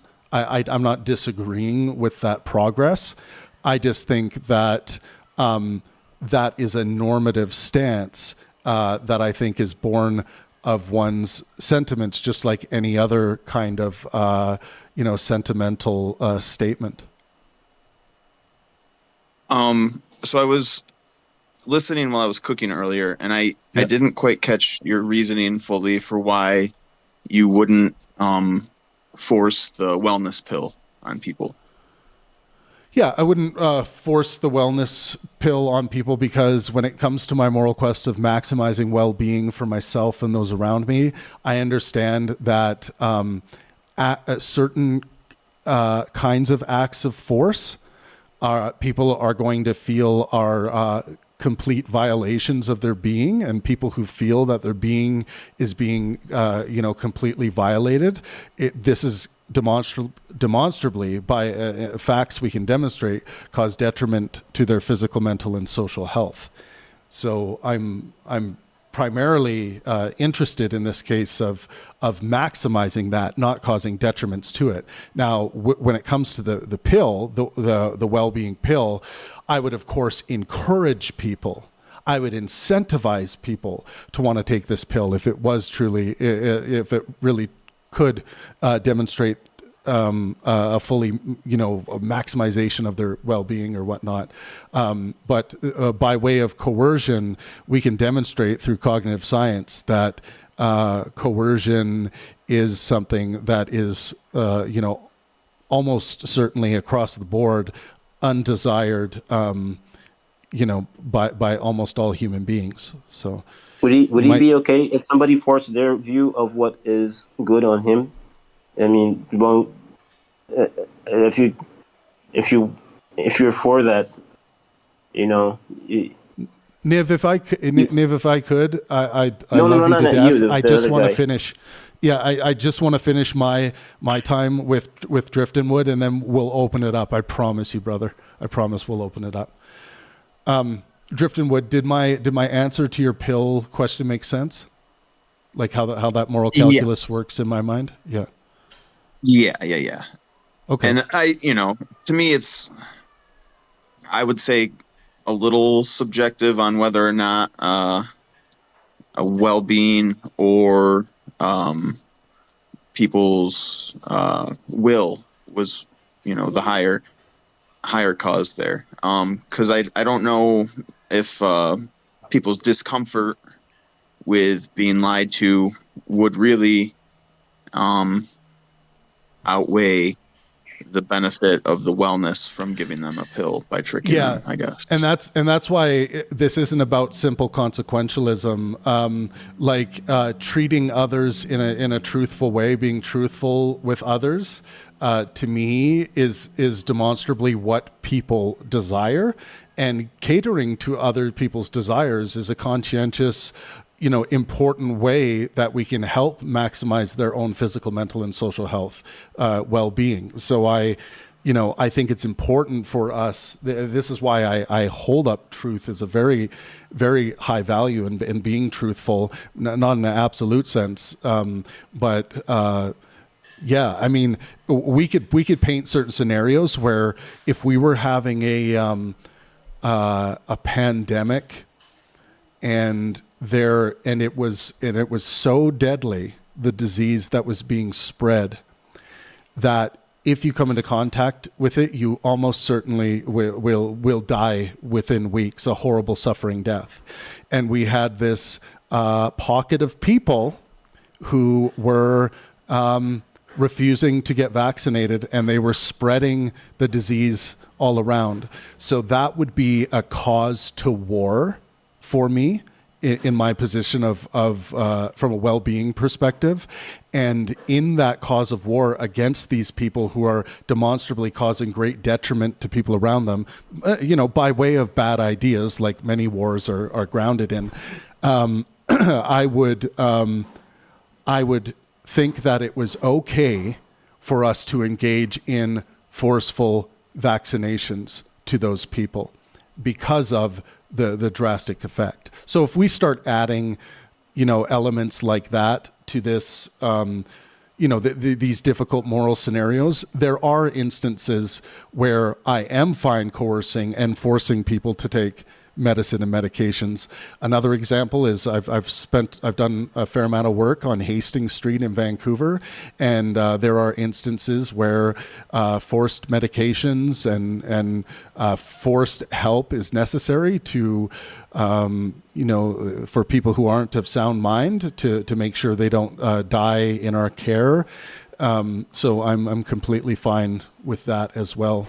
So when we go to unwanted impositions of will are immoral, I think what the examples I just gave you, I think we would be, on the contrary, I think we would be deeply, deeply immoral if we didn't force unwanted impositions on some people who are not of sound mind, or in children who are refusing to be vaccinated at let's say, a difficult time.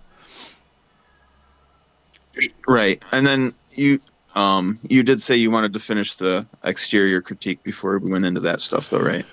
Yeah. And I think I think I've already stumbled on to some big issues here. Like if someone's asking me to use moral intuition to like, for example, like whether like realities of cognitive science exist or not as facts, they don't require my moral intuition to determine whether those facts are the case or not. They require my senses, true, and my senses are flawed. This is why I rely on correspondence criteria that bears itself out in the scientific method, and which allows for scientific consensus to inform my highest order philosophical, or I should say epistemic standards. And then another example is, I point at a mountain. There's a mountain here called Pikachu in Oaxaca, Mexico, where I live. And I point to that mountain. That mountain is Pikachu. It's correspondently true if, in fact, that mountain Pikachu exists standing there. That's how I view facts, and nothing about my moral intuitions is required for me to determine that to be a fact. But what's being asked of me here, when it says any unwanted impositions of will are immoral, and I'm being asked to use moral intuitions to know of that fact, that's incoherent to how I do epistemology and what I think is good, solid, strong epistemology. Okay. Yeah. And then one person can say, well, I disagree with you, Travis. I think this is, a fact. So I would be sitting here in wait for it to be demonstrated as a fact. And then until then, I would say, yeah, this is yet again another thing that's trying to solve the is-ought gap, but it's really a battle within intersubjective space. It's not a battle within the objects in reality in the same way that, we're on fact-finding missions in science, for example. To be fair too, I don't know if this would solve the is-ought gap. Okay, fair enough. Well, Yep. there's quite a lot. I mean, this is not T-Jump's full view. If I'm misinterpreting something, then I'll pull I'm not it up. meaning to. I'll pull up T-Jump's full view right now. T-Jump. If you wouldn't mind, I think that would probably, we shouldn't invoke his name unless we're going to use his argument. And I know this is the... What part am I missing, if I may ask? Moral progress is the main part, right? So through moral intuition, we know that there's moral progress, and moral progress is the ever-widening rights given to, families, then societies, and then countries, and then the world, and then animals, etc., etc., and eventually it's going to be extended to everybody and everything, including plants and objects, and you can name it.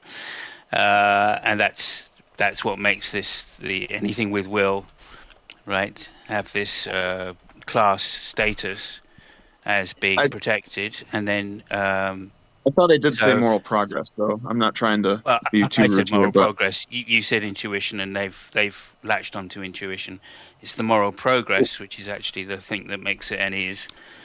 But the moral progress. I did. So the moral progress doesn't. Yeah. There's a bit more to it than that. Yeah, moral progress doesn't add really anything to this for me, because again, if someone points to the fact of moral progress, I can agree with the fact of moral progress, but someone would have to point to me where the ought comes from the moral progress. There isn't one in Tom Jump's view. There are no necessary oughts. Okay. Okay. Well then, within the concept of moral progress, progress itself carries normative baggage. Like you're smuggling in normativity by saying moral progress to begin with. Yeah. Exactly. No, because you just think that because you think that morals automatically have oughts, and he's denying that.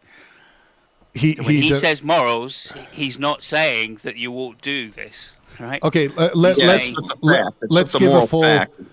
Yeah, let me do the full read. We might as well do the thing while we're here. So T-Jump's position can be formalized in a few increasingly sophisticated ways. The simplest version captures his core idea. T-Jump's instrumental syllogism. So premise 1, agent A has goal G, sure. Premise 2, agent X is necessary for the most effective means to achieve G. I'm going to put this out so everyone can look at what I'm looking at. I don't think premise 2 is necessarily the case, but let's see. Premise 3, if an agent has goal G, then the agent ought to perform the actions that are necessary or most effective for achieving G. So this is an argument for rationality. Therefore, agent A ought to perform X. Yeah. So this is called T-Jump's instrumental syllogism. I doubt that this is what he would use to demonstrate like something to do with the Izot gap. So there's a more explicit T-Jump version here. Not impressed so far. You're Simos. You're muted, by the way. So. Yeah, sorry, he may have changed his position because I spoke to him maybe 3 or 4 years ago, right? Yeah. Okay. And Alex Malpass had a conversation with him, bringing up the ought problem, and then he basically just said, "Look, no, it's not that you can't get. My argument is not about oughts, right? You can later, having accepted my argument, you can derive oughts from it." Exactly the same way you do when you go through a premise with a normative conclusion, with a normative premise in it. So it's not that he can't use oughts later on.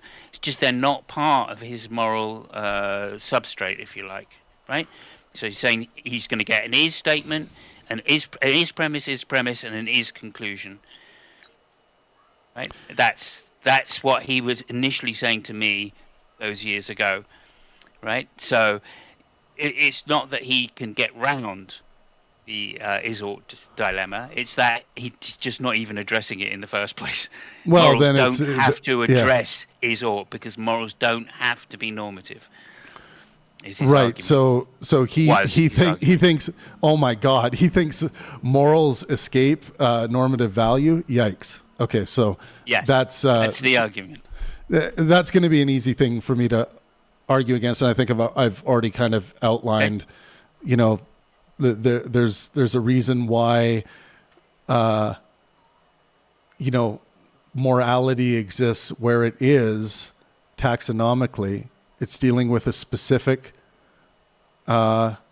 issue of human intentionality, and the His argument is a good argument, by the way. Yeah. His argument? No, your argument about intentionality. I was very impressed with that yesterday. I've been thinking about that all night. Yeah, thank you. But I think like sometimes what happens in philosophy is instead of dealing with the hard problem, we kind of reconfigure things and say like, well, I think this was a pseudo problem or a problem I'm not interested in to begin with, which is fine. It just still we are sitting in this space of like where we don't have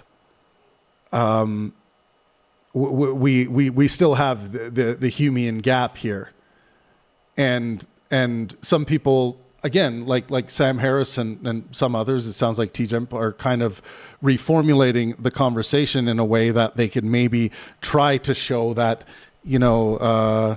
morality is truly objective. But I think so long as morality has to do with intentionality fundamentally, when we're looking at like the kinds of things we intend to do, the kinds of things we intentionally do, then there is ultimately a question about there's an evaluative aspect to that. Like why did you do this thing over the other, and also how do you feel about this thing over the other based on the outcomes, based on what you were trying to do.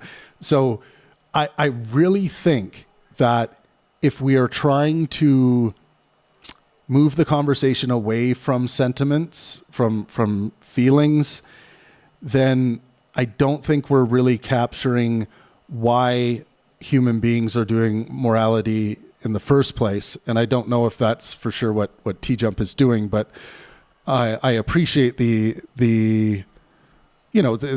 submission of what was thought to be one of the positions. But even if it's not T-Jump's position, what I was responding to there, that's fine. These are things that some people might say that an unwanted impositions of will are immoral, and that's a moral fact.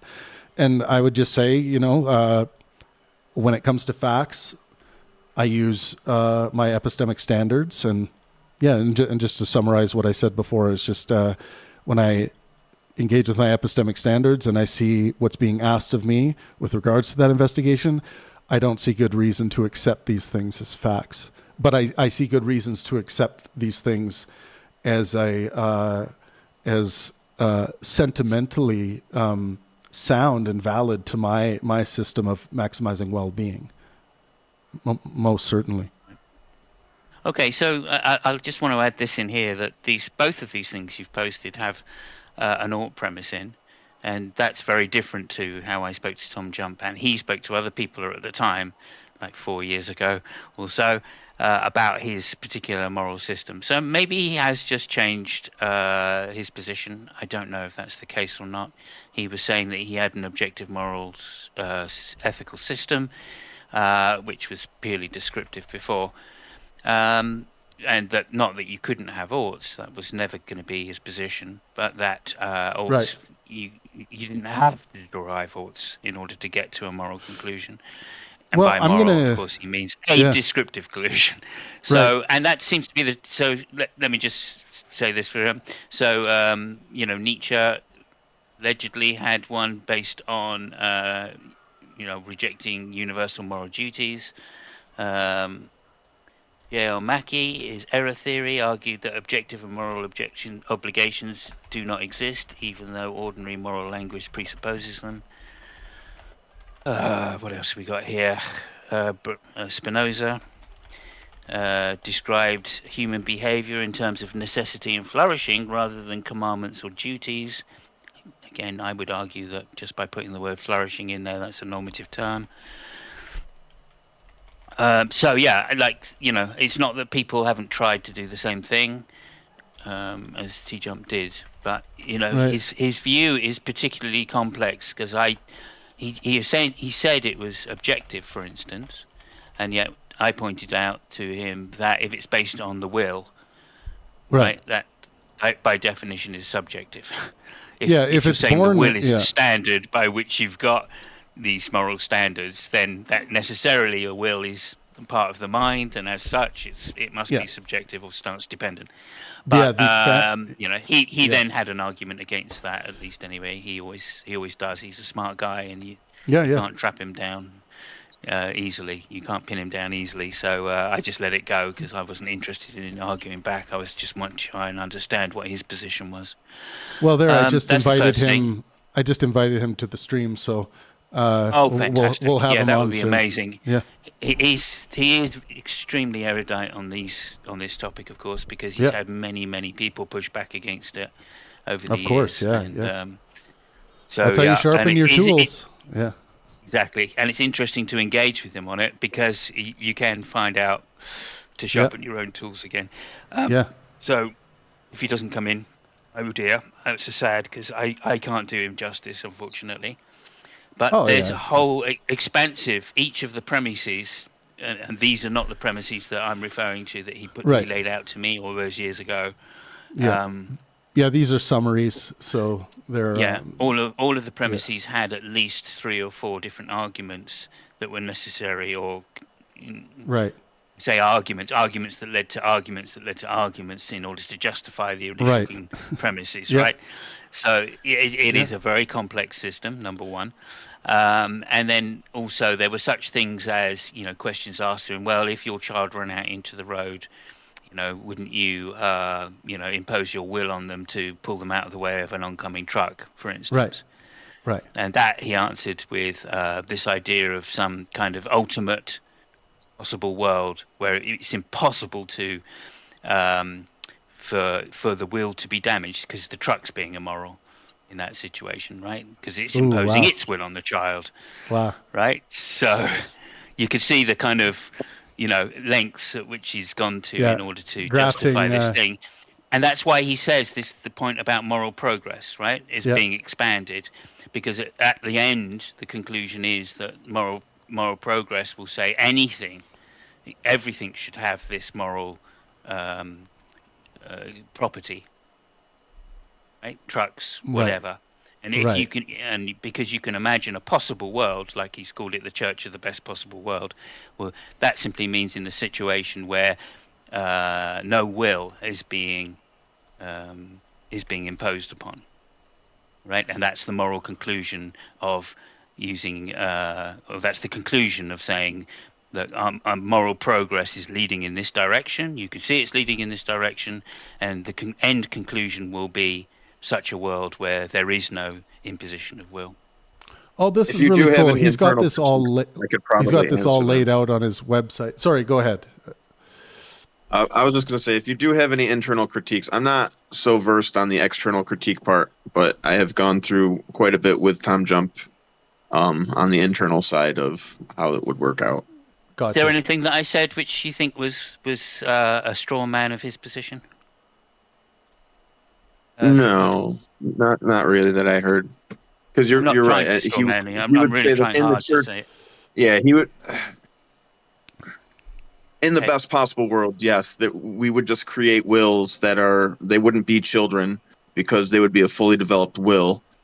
So like that would be the best possible world. They would be in their own universe where they got to choose any impositions that they wanted, that kind of thing. Okay, they have they've done extensive work on this website. This is really cool. I'm gonna be running maybe I'll make a video about this because this is really well laid out. This is really cool. He does quite a bit with the chatbots and giving them specific prompts to make the chatbots answer questions not how they normally would. Oh, fantastic. Rituals and practices. I'm having a hard time finding the actual arguments, but I'm sure there's somewhere here. But I'll get To you be a fair, video as well of, Tom's kind of lazy about a lot of stuff, so it might it might not be a fully worded argument, but there is why I believe it's true section. this is this is really cool. I'm gonna be sinking my teeth deep into this website because it's the first time I've seen it. So it looks pretty interesting. I think what we'll do is, if T-Jump's cool coming on, I think we'll do like a 4-hour with T-Jump where we can go through all of this and argue it. And yeah, very interesting. I'll also drop you this in the link, although you have to. I remember this only being a half-hour conversation between the two, but it is. There you go. Alex Malpass in conversation about my objective morality. Oh, okay. Very cool. Excellent. Does anyone else have anything they want to add about the is-ought gap? Anything they feel we haven't covered? Yeah, Mega Wave EPP. Go ahead. Yeah, Mega Wave EP. He's gonna take a pee. Let's see if I can drop a David Hume on you guys real quick. I like the tie-in. Get that bell sound. Let's see, how are we going to do this? Okay. As a physicalist, I believe that consciousness is an object in some way or another, even though we haven't solved the HPOC yet. We get our subjective morals from that consciousness, which fundamentally is some object. That object, and so we derive our morals from that object. Therefore, all subjective morals are objective, and we can get an ought from an is.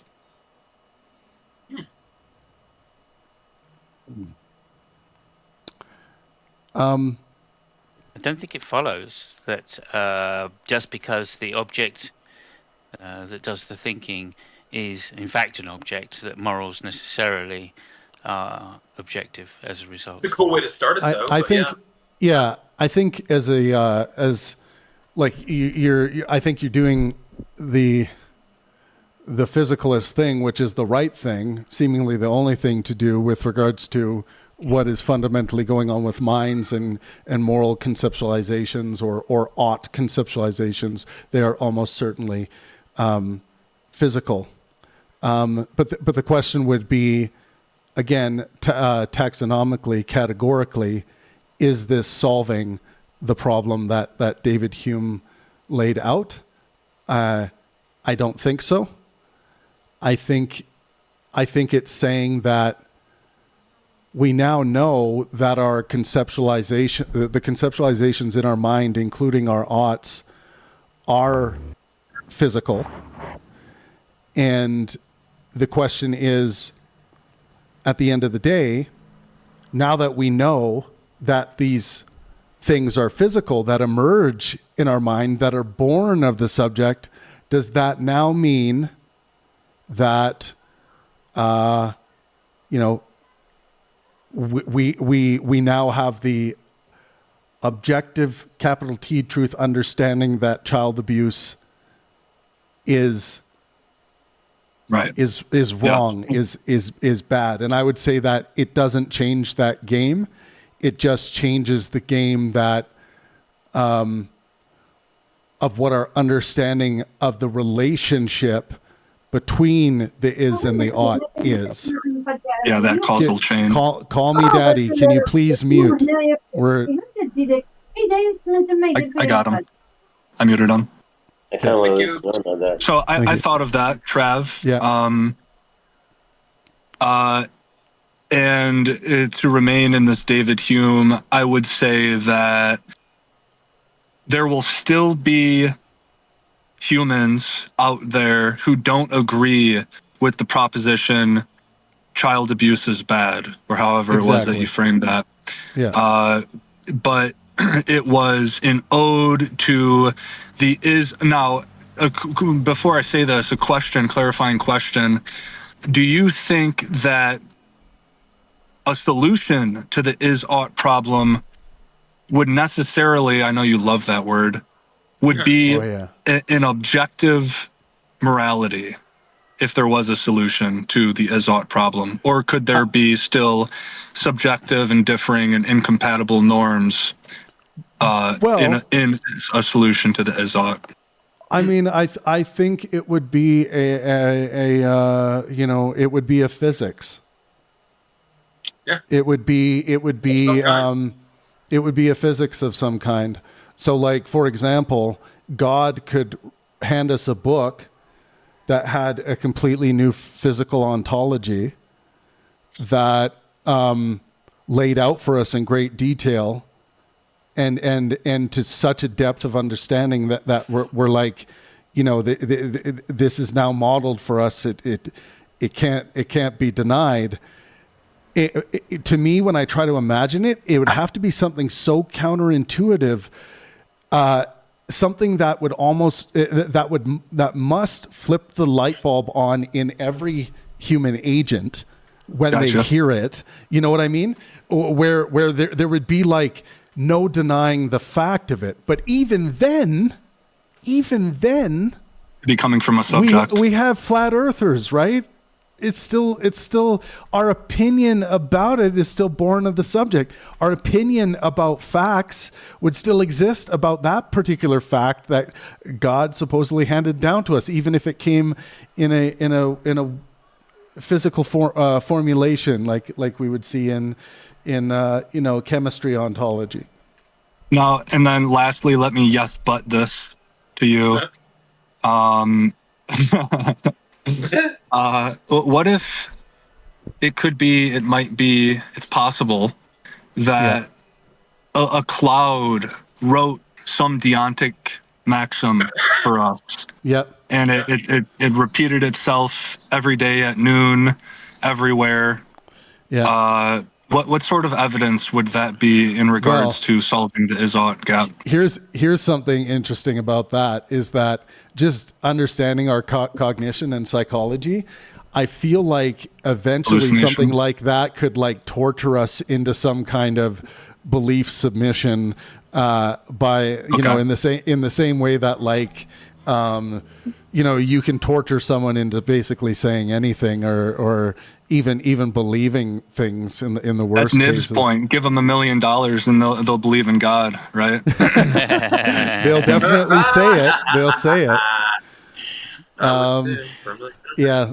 So I mean, like, All right. There's another issue Yeah. which is not which to do with your argument there, and I know it's not you're not personally advocating. Yeah, no, I'll wear it for now. But I think another argument, and this is kind of my argument against dualism as well, which is to say that there is no language that we can use that doesn't beg the question. That's why there's no solution to the is-ought problem, Okay. as Hume states it, because he's literally saying, look, either it's one of these two categories, right, and these two categories are mutually exclusive. Normative No, that's a great point. are not descriptive statements, and you can't make, if you mix the two, you're just making a descriptive statement, a normative statement. Not only that, Simos, but the descriptive statement is going to be based on some flawed, malleable language game that's going on where a proposition is fallible and therefore, it goes from, think of the Bible, Hebrew to Greek to everything in between, and meanings of words change, are different from individual to individual, society to society. So that's a huge problem, in my opinion, for trying to prove an objective morality. Right, and that's the reason I say, the way I did is because I think it's the same for dualism as well. I've never heard a dualist argument which doesn't beg the question of there being a separate ontology to consciousness and the brain, right? And I don't think you can get there either, because if you think there is one, right, then you're going to have to use some word which is necessarily not a descriptive statement. So I don't think you can mix the two. Thank you, Tom. Can I say something real quick? Appreciate you agreeing. Go ahead. I think the problem is communication, and you don't want there to be a miscommunication. A person who is in an ought frame of mind can be different from a person who is in an is frame of mind. I think that someone could see how something is, and another person who's in an odd frame of reference can't see that because their sentiments are clouding them too much. And I think the miscommunication is that nobody's listening to each other. One person should take into a person's concern of what their sentiment is, who you're talking about, that person's brother. You can't just give them the hard, cold, difficult facts that he's a douchebag, he's drunk, and he's this and that, and think that they're just going to positively accept that truth. They should take into consideration and say, I'm not coming from a place of malice because this is something that is very close and dear and sentimental to them. I'm not coming from a place of malice in attacking your brother. What I'm saying is that this is the truth. So you just don't just lay hardcore truth on a person of something that is very emotional. It's very that's very dear to them. You have to take that into consideration and approach them in a different way. Yes, you lay facts, but you also take their sentiments into regards as well, and say, hey, I'm actually trying to help. I'm not trying to attack. And I think people can more have a fluid conversation if they listen to each other and they take in each other's concerns of what the other is saying.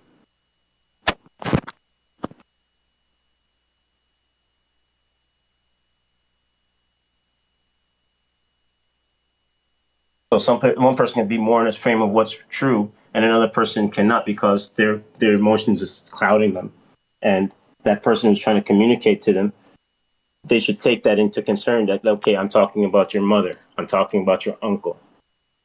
So no disrespect. You have to you have to be truthful, but you also have to be somewhat compassionate and take their sentiment into account as well.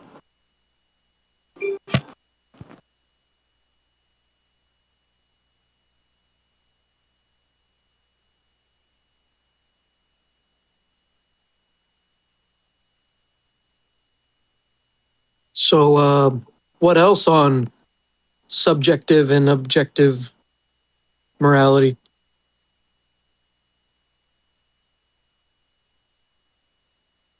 Anything you guys want, go ahead. If you have any Thomas, topics you right got now. something. You got something, Thomas. I know you're like itching Well, to I say mean, something. I could probably speak on Izok forever. I mean, we've already covered a lot of it, but no, I mean, if there's any thing tangentially related, I don't have anything popping into my mind right now. Yeah, I Anybody got else a does? tangent. If I could ask you or prompt you, if I may, then Thomas, because I always love hearing you speak. Could you just maybe elucidate on objectivity with regards to a priori and a posteriori reasoning? Objectivity in terms of a priori and a posteriori reasoning. I don't, in my systems, I don't separate a priori and a posteriori because you have to be able to, like math, you have to have an empirical representation in order to even be able to build the set theory in your head to understand that one is one. There has to be a map and a territory when it comes to a priori and a posteriori. That's usually what they're talking about. So in terms of sources of knowledge in epistemology, that's what those are. I would say that they're hybridized and interact contextually. I don't know how you could have an a priori system that maps to nothing a posteriori or vice versa. Coherence and correspondence and pragmatism to me are tri-inflationist, and therefore I usually accept all three in some contextual manner. Okay, well, that's quite a complete statement. Okay, so let's just talk about the way they're generally used. Right, so Sure. I'm defining a priori as asserting the truth of the statement before the fact, and I'm using a posteriori as assuming the truth before the fact and then demonstrating it after. Okay. See, I understand that as more like a colloquial mix between rationalism and empiricism, and those are two schools of knowledge, and then the sources of knowledge would be a priori and a posteriori, how we come about those senses of knowledge. A priori to me, and I'll try to address yours as well specifically. I'm just trying to get it all straight in my head. Your wording and meaning of it. A priori to me, as far as I've studied and know, is basically coherence, the ability to form logically consistent networks of systems.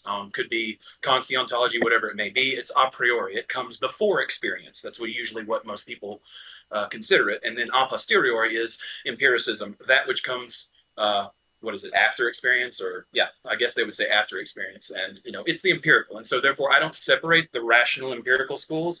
Therefore I usually hybridize the sources in which we found those schools upon. Right, so you're saying then that you do think that people say it is true a priori, and they don't need a justification for that, right? So I could say that one of the rules of inference, most opponents, if this then that, I can say that is a priori true. But if it doesn't map to anything, it could be Harry Potter equals squares. Yeah, logical possibility, in other words. Yeah. Right, of course, yeah. And so, in general, I'm always going to map the. I don't think they separate, right? So when you're born, the first 5 years of your life, you're not really using logical systems in a sense. Your brain is doing quote unquote math, neurological math, but you're not forming a logical system, but you are taking in an ass load of empirical data. Therefore, your brain is forming sets. This is this thing, this is that thing, this is that thing, this is this thing. And then later on, your a priori logical systems start to engage and you start making connections, and you are still taking in a posteriori data the entire time, so it's hard for me to separate those two. Yeah. Okay. I'm more of a like. I don't think none of us learn a priori. We always learn a posteriori. That's I don't just even know how you could that's how nature is. And sorry. Let me just finish. So the other thing is when you say empirical data, are you talking about Russell's idea of sense data? In general, empiricism is sense data, but there are other renditions of it throughout the history of philosophy. But yeah, I'm usually referring to what Bertrand Russell was referring to, which is five senses, the transducing through the labeled lines to our brains where we form the perception of our Yeah, and transductions. So, my understanding was he said slightly more than that by using the like the soldiers example, soldiers in a formation example. So it's a little more than just the data that comes in through our yeah, fingers or yeah, whatever. it's more than There's that because our also an perception is idea free. of Yeah, there's also an idea of rationality as well, which is included. So that's important to say that Russell's is not some naive materialism. no, no. Mm. No, he Okay, held to sorry, Russellian. No, it's all good. I'm an interrupter. I apologize for that. He held that's to fine. Russellian monism, which is a very interesting style of ontology. It's his own form of neutral monism. And yeah, usually when most people are talking about empiricism, they're talking about the five senses. But there's a lot more to it than that because you and I are assuming that rationality, of course, is involved in that. And there's a lot more like emergent things, just sensory data that's coming from all that network of happening in your cognition and in the world around you and everything, internally and externally connecting. But yeah, I mean, it's very difficult when somebody says, well, Kant's the ontology is an a priori system. Well, Kant tried to map it to life, but it was more like, it was almost purely abstract, almost pure, the critique of pure reason, like the critique of a priori itself. But it's just like forming a story. You can have a logically consistent, connected web of very defeasible and coherent systems, and it still not map onto anything that we can actually use to seek better epistemology, better moral standards, all that kind of stuff. So, At the end, yeah, we're going to still try and seek some kind of a posteriori justification for yeah, it, yeah, and yeah, so it yeah. can't be Yeah, strictly a priori. However, it certainly no, appears intuitionally, right? Like yeah, Kant, like Hume says with the Isorte problem, right? It doesn't mean that it's false. It just means no, it's not justified. You know. yeah. Hume was always like, the answer is preference. That's how you make the connecting bridge. He was big on that. The answer is Yeah. preference. And it's hard to argue. I mean, what Donnan brought up of the indivisibility with divisibility. How do you bridge that gap when you have a spectra and quantization? How do you bridge that gap, right? Yeah. And so it's definitely an issue. But the thing to remember is that map and territory. This is where even physicalists argue as if they're dualists. Sometimes they're like map and territory. You have to have the map to know that it's the territory, and then the territory has to be there for you to be able to draw the map. So like there's really no way, if you get down to every criterion of truth, like correspondence theory, coherence, and pragmatism, they're all circular at the bottom, right? And so the issue is how do we really reconcile map and territory? How do we really understand map territory? And the way that I do it is through cognitive science mixed with many different philosophical systems and just layered networks of those things. Yeah. Also, I'll just add this in just as a side note, really, which is that the way you do mesh those two things together in mathematics is really just by using boundary conditions. Dirichlet and whoever, right? So. Like it's not that there's not a way to do it. It's just that the way has axioms in itself, right? Which is just reflecting your point, which is just saying, look, we've got this broad network of things that we use in order to think, and there are at base brute facts which we have to accept with no justifications. No a priori reasoning is ever going to get around that. Not by itself, no. Not by itself. Which you can see by the infinite regress of justification that deductive arguments have to go through if we were to think that they were absolute. Yeah, nobody's going to get past that one. Good luck. So in nesting, if we're nesting it inside what we're talking about, but yeah, in general, that's indeed. Yeah, you're dead on. I mean, it's map territory. I'm not too worried about the dualistic map territory problems because I mean, if we understand human cognition in the body and how we are not separate from our environment. I mean, if you look at everything in systems theory, especially advanced system theory, like when I talked to Carl Friston about predictive processing, that's theoretical biology and mathematical biology as well. It looks at, in systems theory, it looks at things in terms of attractor states, Markov chains, Markov blankets, things that allow the system to interact with its external, right? Where the boundary is, this doesn't just work for humans or for particles, it works for philosophical systems as well. And that, they are abstract, but not all of them, right? We are now beginning at least in the cutting edge of today, epistemology is now understood to be embodied because of cognitive science-based epistemology. Started with Quine, right? You and I have talked about that before. Beautiful naturalized epistemology that today has rolled out into cognitive science-based epistemology, and this is going to be where all of your mathematical constraint-based moral systems are going to be, and that's I have my own personal version of that. So Lovely. I'll shut up now and let other people get in. no, I love that, Simos. Thank you so much. That was awesome. Thank you. No worries. It was awesome. Mega, do you want to say something? Back to your original point. Y'all. What the fuck? What did you just call me? Yeah. Mega. Fail. You're on thin ice, Simos. Okay. I have no idea why. He who shall not be I don't know named. long enough. I was just gonna bring way better. There we go. No. I was just gonna bring up some Euthyphro action as time filler, because when people talk about objective, sometimes they, especially in a religious sense, they mean different things. And one is, in the case of God, is it a divine command theory where it's good because God commands it over periods of time or eternally, or is it good independent of God?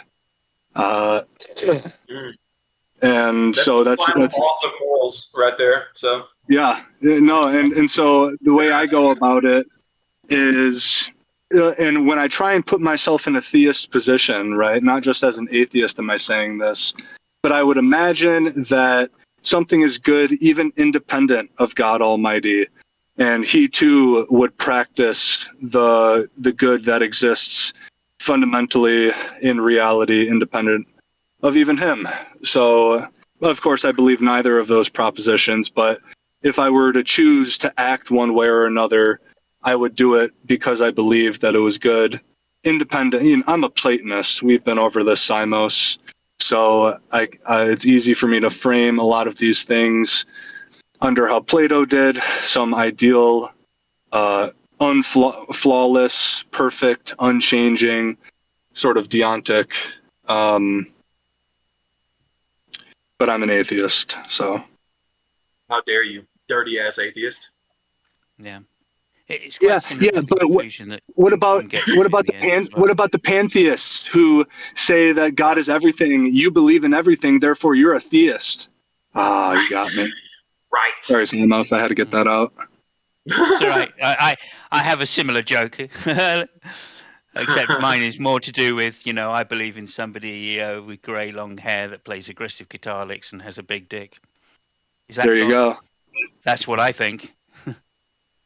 I'm a theist. Well, if it is, then you fit all of the characteristics of it, which means that you're identical to that thing. So Simos is God based on those characteristics. Right. And I believe I exist, so therefore I'm a theist. I saw what you did there, Simos. I know. It's a joke. Don't worry. It's all good. But I just think that I think this is where Hume really comes into, or if people were to think about it deep enough, given your, with this problem of evil or the Euthyphro dilemma, if they were to think about that enough, right, they fall foul, and they have to end up saying that if they want to root objective morals in God, right, and say, well, God is good, right? And you have to put the ought, if you need to put the ought premise in, and we should do what is good, right? And that means that God is doing what he ought to do, what is good, right? Which means he's reliant on good. It's not his nature that is good. He's reliant on good. So it defeats God straight away in terms of the epistemology or the ontology of saying, in William Lane Craig's argument against the Euthyphro. Yeah, if you can't show that divine command theory is the case, then God is pulling from good, not commanding it. Yeah, So, exactly. Yeah. Yes. And you have to pull from good, otherwise it's not an argument. I know. Which is What would it be? necessarily follows. Arbitrary. Yeah, it'd be Yeah. so arbitrary. Yeah, exactly. Yep. That is the youth. Socrates nailed it hard in that conversation. So Mm, he definitely found the absolutely. final boss very early on for theism. And the funny part is, I, it was originally about piety. It wasn't about goodness. It was about how pious you were. You know. So. which is kind of the same thing in some sense, right? Yeah. Yeah. And it, It's to do with character. So that's It, exactly it has a lot to do with, and the conclusion of the Euthyphro is uh, true piety is service to the gods by helping your fellow man. So Yeah. through helping people, educating them, and what you'll learn is virtue and knowledge are the same thing to Plato and Socrates. But helping them achieve the good is learning is piety, true piety. The I gods won- like that. I wonder if he would consider like President Jimmy Carter pious. Oh, I don't know. Was Jimmy Carter helping other people? Well, Jimmy Carter eradicated the New Guinea worm almost completely. Like his foundation was solely responsible, pretty much, for all of the work that was done on that. There were Yeah. over, Yeah. there were do we over, a know mil- do we know he there didn't were. sleep with his do we know he didn't sleep with his secretary though? No, we don't know nothing about his secretary, but we never did hear about none of that. But he also, like, he had the cancer once and had a cancer removed from his face and was spotted, him and his wife both, building a house for Habitat for Humanity, like with the Yeah, bandage on his face from having the cancer removed from his face. So, I'd say that's hella pious. But yeah, the real question though is, was he being helpful to his secretary when he was sleeping with her? I don't know. He was sleeping with his secretary. He married. I'd like to think that he did not cheat on Miss Carter, Miss Rosalind Carter. Like to me though, when I picture this idealized version of a Christian, um, what like if you want to be the most generous towards Christianity, and when they say a true Christian or whatever, that is who comes to my mind. I'm not sure why. I mean, like he just resembles what I would think if there is such a thing as a true Christian, that I would idealize the way they should act towards their fellow man.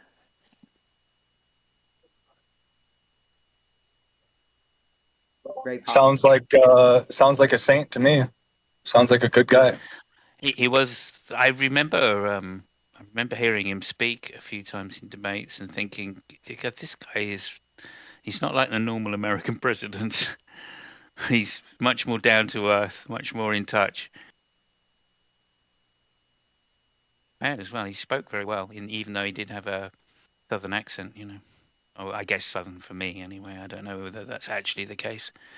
Yes, he was from Georgia. He was like Oh, his is it? Okay. Hmm. yeah, he owned it. And there are some problematic things about him in his younger days, but like certain people, but he lived in Georgia. So, but yeah, he was after he did a lot of good after he left the office of president. I'm not sure, I don't know how it's hard to even measure what he did while he was president because of the time that he was president was such a problematic thing going on. Never, Yeah, oil never forget prices. that he gave up his peanut farm. Yeah, yeah, he did. God bless him. But, I mean, he put it in a trust and it was mismanaged and fell into bankruptcy while he was in the office. Oh, Yeah, well, I didn't know that. some Yes. say he Okay. was financially castrated by that. Ooh. Nuts. You get it? You get it? But like the New Guinea worm thing is like one of the most important things because at the time that someone came to him proposing this, found that his foundation to take care of this, and there was nobody else, no other organization that was willing to take on the this project. And the last time I checked, I think there were 12 cases left in the whole world, and he had actually hoped to get it completely eradicated before he died, and it ended up that they ended up somehow some waterway got infected, and so there were a few more cases that came up. So there was like 12 left in the, and his foundation was the only one that ever um, put any effort towards eradicating it. And it is a horrible, horrible thing. If you read about it, the New Guinea worm is horrific to think about. Because like it just, you go into water that's contaminated, and those things come out of your skin. They just like come out, burrow their way out of your skin. It's horrible. It's horrible to think about. And there were over 1 million cases when he took on the job of doing it. So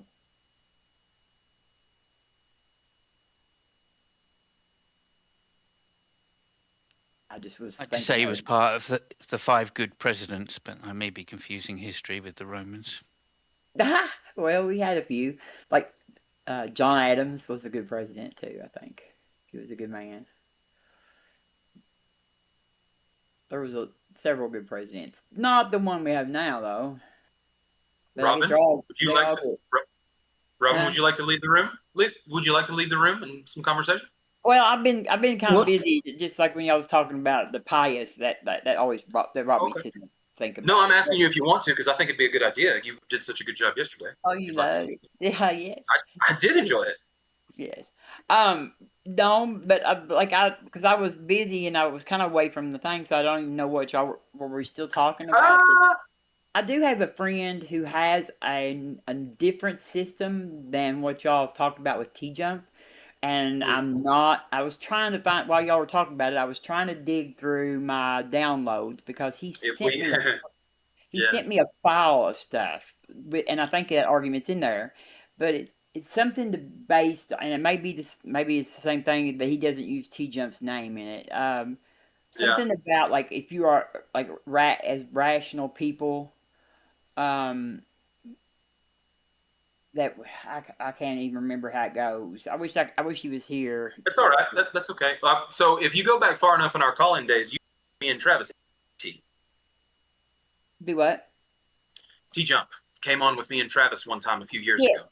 Yes, I've seen that. I've missed some of those until lately I've caught up with some of He them. was For pretty some rude. reason, He was pretty rude to us. he's We literally had to be like, "Are we wasting your time, bud?" So. yes, he's sometimes like that. I don't know. He's sometimes very Mhm, moody. Um, he's yeah, he's done it before. Like I don't know. mhm. I I don't mean, know if I'm not judging the man's character. I'm just saying I do like that because I'm never going. no, you're I not ever expect it in really. return, especially on a good a good faith and helpful interview show. Yeah, yeah. Well, maybe Travis can get him Maybe so. come back and That's do just my the. personal opinion. Don't take that as Pangburn's opinion, right? That's mine. I know. I know. Yeah. Well, I mean, I've never, I've only talked to him a couple of times in person myself anyway. Like, I mean, not in person, but like personally, like one on one. And it was just Mhm. to ask like questions, like during a debate and stuff, or it was Yeah. actually post debate. So, Hmm. but, Yes, but I hear you. most knows him far better than I do, I'm sure. You know what I just thought of, Thomas? Remember when What's that? I was going off of some David and I didn't know how to how to finish it, and I was like, and so yeah, I give that 5 bags of popcorn. Dude, your comedic timing on that was perfect. That needs to I happen more loved often. it. So good. I knew that. Chef's kiss. And yeah, let's watch some more Trial. Dude, please. It's so good. You're gonna love it. You're gonna love it. See, he makes me think he's a psychopath. And Oh, he's so good at that style of acting, isn't he? Like he's very believable. It's interesting. what are the You morals gotta. of Tim Heidecker? Yeah, I was gonna say you want to bring up something. The morals of Tim Heidecker is metahuman. You keep cutting out there, Thomas. It's probably Yeah, my say it thing. again. 1 second. I thought it was me. I'm driving. No, it's okay. David. What happens is my mic is omnidirectional on my camera, and I have this going in the same room, speaker, and they bounce off the wall at each other. So I have to speak a little bit slower and softer. What were we That's talking fire. about? What were we talking about? The morals of Tim Heidecker. He was like meta. Oh, Something It's that just it. like the style of Tim and Eric and Will Ferrell and all those people. Like what's his name? Tim Robinson and Will Forte. Will Forte from SNL, hilarious guy with a Yeah, mustache back in like, yeah, God, yeah. man, that whole group does that, and Zach Galifianakis. All of those guys do that very good, like meta humor about the humor in society, which is stupid. You know what I mean? So there's a lot of fun. It's pretty deep. The part that makes Tim so good is that he's an amazing actor at acting bad.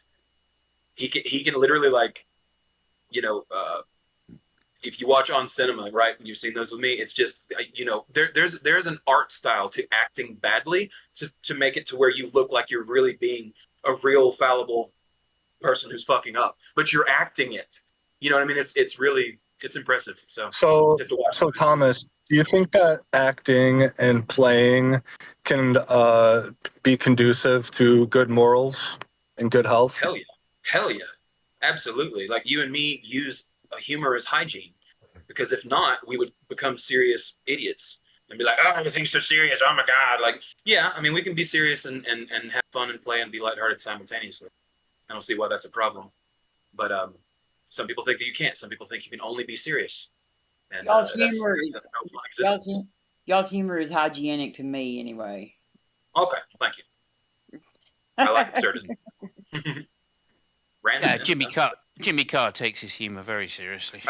Dude, Jimmy Carr's so funny. If you go on YouTube and watch the times that he just burns hecklers, it's so funny. He kills hecklers. Love it. Yeah, not as much as Frankie Boyle does, but yeah. No, I've seen some. Yes, I've seen some really good heckler. Like one of my favorite heckler. Bill Burr did it to an entire stadium full of people because they insulted one of his comedian friends who was on the stage before. He comes out there and literally just shit talks the whole of the crowd for like an hour. That. It's so funny. I've seen that. Yeah. And they laughed. Yeah. And they probably laughed, didn't they? They probably thought it was funny. Some of them were pretty offended. He was saying some offensive shit. Yeah, they were still laughing. Yeah, they were. Yeah, they were still laughing, but you could hear like boo. He just kept yelling as loud as he could at him. So good. Yeah, That's I've seen funny. a bit of that. I've also seen him talking about it as well. Yeah. There's an interview, somebody where he goes on about it and says, "Oh, I remember this time when I did this, and I was just insulting the crowd for an hour straight. I wouldn't let them get away with it, you know." And it was literally, it wasn't funny. It wasn't comedy. It was just straight out insults, like local football teams, baseball teams, All of them. You guys are idiots that are booing now. He's like, look at all you fucking idiots out there with your fucking jackets. She was talking so much shit to him. He was mad too. Like, I get it. Yeah. But absolutely. I don't know if you ever watched Steve Hofstetter. He's pretty.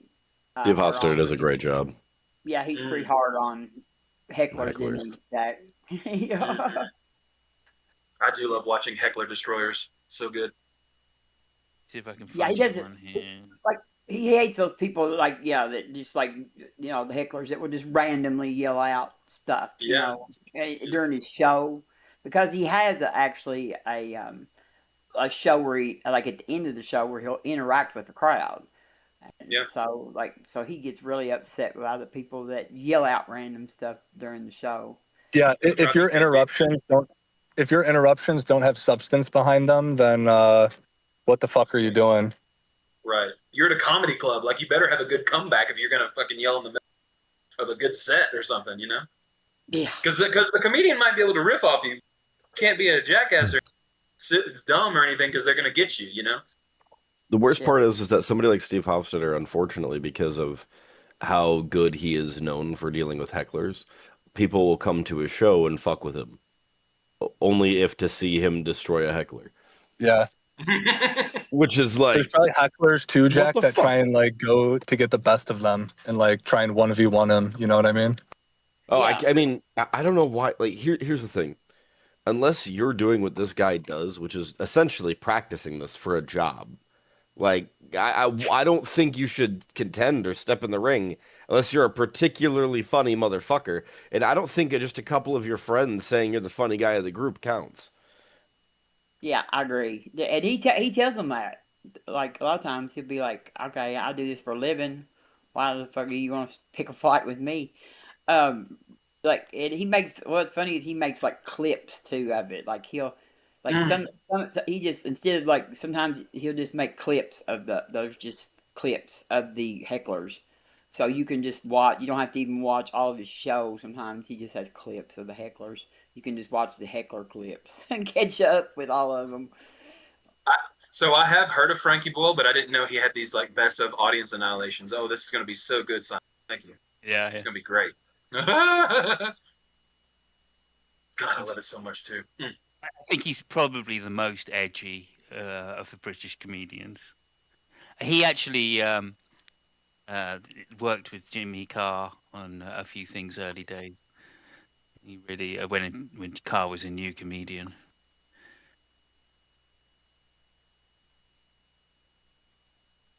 It's an interesting combination between the two. They sit down and interview together, just constantly ribbing one another.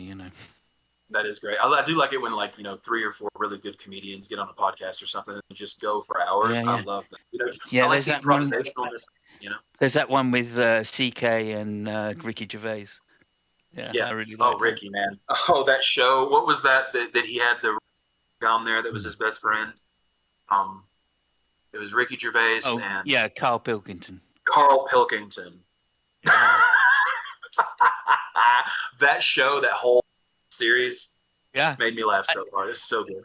Yeah. And that's a real guy. I mean, that's just. I know. They met him. They talked to him, and they went, "Fuck yes, this guy's an idiot." Please, let's sing you all over the world. When they sent him to Mexico or whatever. Yeah. That's when he was well and truly monetized. He did that. They did that because he hadn't made much money out of the radio series. So they said, "Look, here you go. This is an idea. We can just send you here, there, and everywhere, and you will just be you, and that'll be enough to get a large audience for yourself." So this goes to show. So did we figure out that there is no aughts? Did we figure that out? There's no aughts. Depends what your moral theory is. Yeah, you can't get an ought from me. No objective oughts, no objective. You can't get an ought conclusion from his premises. Yeah, I agree. I was hoping Don was going to hang around because Don made a comment in the general chat thing, claiming that I said that you could get an ought from 2 ises, and I think that was Anka that maybe said that.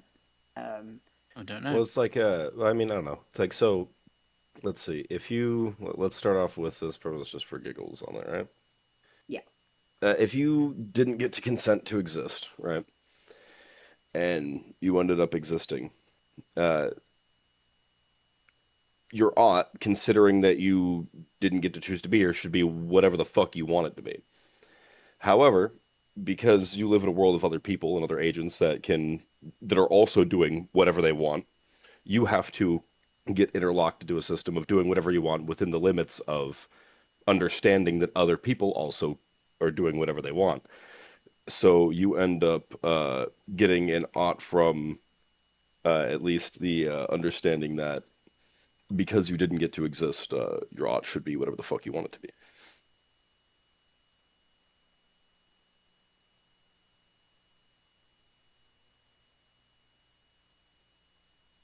See, it is found. I mean, technically, you could, even if that wasn't the case, you could live that way, and as long as you were choosing the goals and morals and things like that allowed you to most easily and healthily exist with others in that relational web, yeah. You know what I mean? Like, that's the whole point, is you don't need an ultimate foundation. All you need is agreement on health and care and play and enjoyment. Those things can be agreed upon within spectrums and structures of different kind of people, different groups, different dyads of groups. So yeah, you don't need an ultimate foundation to be moral and healthy and good, I think, anyway. Unless you're a pre-supper, in which case they will ask you, how do you do that? Right, and then I'll be like, I'm not talking about this like that. That's not how we're doing this. Yeah, that is not the point. You're also limited to what you know, so the way the society is structured, that you can't. They don't. You, the ought is the is, because that the way they reason is that's the best. They don't have enough info. They're not able to figure out what the is because of the limits of their minds. It, a person, if you can have a society live in a lie of not You knowing saying what people not, is you say is. people not being intelligent enough to like figure out what is moral? Is that what you're saying? You you can make Maybe them not think. intelligent enough, but not having the right info. Yeah, sorry. Like my art, if I was very powerful, I could take away all the access to, like, if I was like, let's say like a very powerful being, they could take away all the information for the people in the society to come to a factual conclusion, because they're just not access to. It's like the cave. What's that? The cave analogy, where Plato's cave. Yeah. yeah. So I mean, like, if you have if you have enough power, you could just conquer people's minds and make their conclusion of what they think, make their conclusion of an is. What Okay, the art that you have, you can force everybody to believe that as an is where I'm trying to go, because you have enough Oh, okay. power to make Well, I them mean, but then make that's that not really. happen. I mean, that's that person's ought, right? They're saying everyone else ought do this, right? Yeah, well, Well, I don't know. Let me try and stew on that. So if Yeah, go for reality, it, Jack. because this so this if we have reality being, Nivik, let him steal bang you. oh Nivik, let him steal bang you really quick. Jesus, no, I didn't know he was still going. I thought he took a pause. My bad. Are you still Yeah, going? David? it's okay. yeah, I think something is this way because that's how I see it from my art. Okay. So if reality is, that's the is out of the is out. Reality is, and we ought do whatever we want with reality, especially in this case from Mike and some model that I brought up earlier. Is it if shit? I got interrupted by Nick when he did that. I'm just It's saying okay, take something your time. is this way. An egotistical person, something is this way because I see it that way from my art. So if reality is, I do everything I can to make sure that everything is reality is structured around that, around my art mattering more than how things are. Right, so if reality is, and our oughts are do whatever we want, and we're taking whatever we want from what exists around us, basically whatever we're capable of, understanding, and the world has been shaped in a way by people that already exist based on their oughts and what they want to do. Your oughts can be changed because of a forced perception put onto you by those. So when you want to do whatever you want to do, it can be being forced upon you. Essentially, or like groomed through your brain or psychology to make you want to do whatever you want in this way, and therefore you feel like you ought to do that. What do you say, Niv? Okay, so are you? I'm trying to steal. Let me steel man you a bit, Jack. Are you reversing what I was saying? No, I thought that's what you were saying. If it sounds like I reversed it, that was my bad. I heard you wrong. No, I was just saying that if a person's powerful enough, they can make. Yeah, I'm explaining how that happens. Yeah, I'm explaining how that could happen. Yeah. Yes, From the other way. Yeah. Yep. So in general, Nivik, you're saying that like dictators and gods and things like that can make oughts for other people in Make such their a way art that they. is for others. Okay. Because they have access to people's minds by changing the environment, and you can keep books away from them. They can make them ignorant enough. So you're talking about Hitler. They can keep Well- truth away from them, and so the only thing that matters of That's what I said. how people see things are is it comes from their art of. Yeah. Yeah, You that's ever what I saw the said. movie? You ever saw the movie? What do you call it? Gate. No, Stargate. Yeah, it's a great movie. Well, the powerful alien was controlling the people's minds through their ignorance and making them believe that the alien is a god. I mean, yeah, this is what dictators do. They find enough power around them and everything, and then they force their odds on their country or their fellow people, right? Because they Yeah. think that their way is better. Is that what you're And talking the about? alien pretty much confessed to that. The other guy that came back from the past, they time traveled through the wormhole. He was having a Yes. frank conversation. He with the guy that spoke the people's language. He was saying that because he goes furious because he's thinking this guy that knows the truth of what I am, they're going to challenge my power, my rule. And he saw him wearing the necklace around Yeah. the I guy's think- neck, and he said to the and- guy like there could only be one God, one Ra, and you rip the necklace off of his neck. I don't know if everybody saw that movie, but yeah. No, I mean, yeah, it's a, yeah. Mhm. So So the the alien people was who pretty are much being, real aware quick, that Nivik, hear me out. Were those people who are being subjugated by that alien? Hear me out now. yeah. Ought they free themselves from that?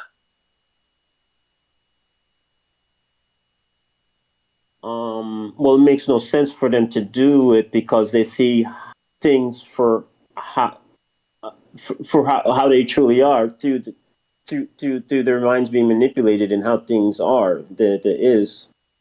Well, I was just trying to show you that the alien had ought, but then there was also an ought choice, quote unquote, for the people who were being oppressed. I mean, ought they free themselves or ought they stay in chains? Well, that's like saying like if I jump off of a cliff, ought I fly because I want to?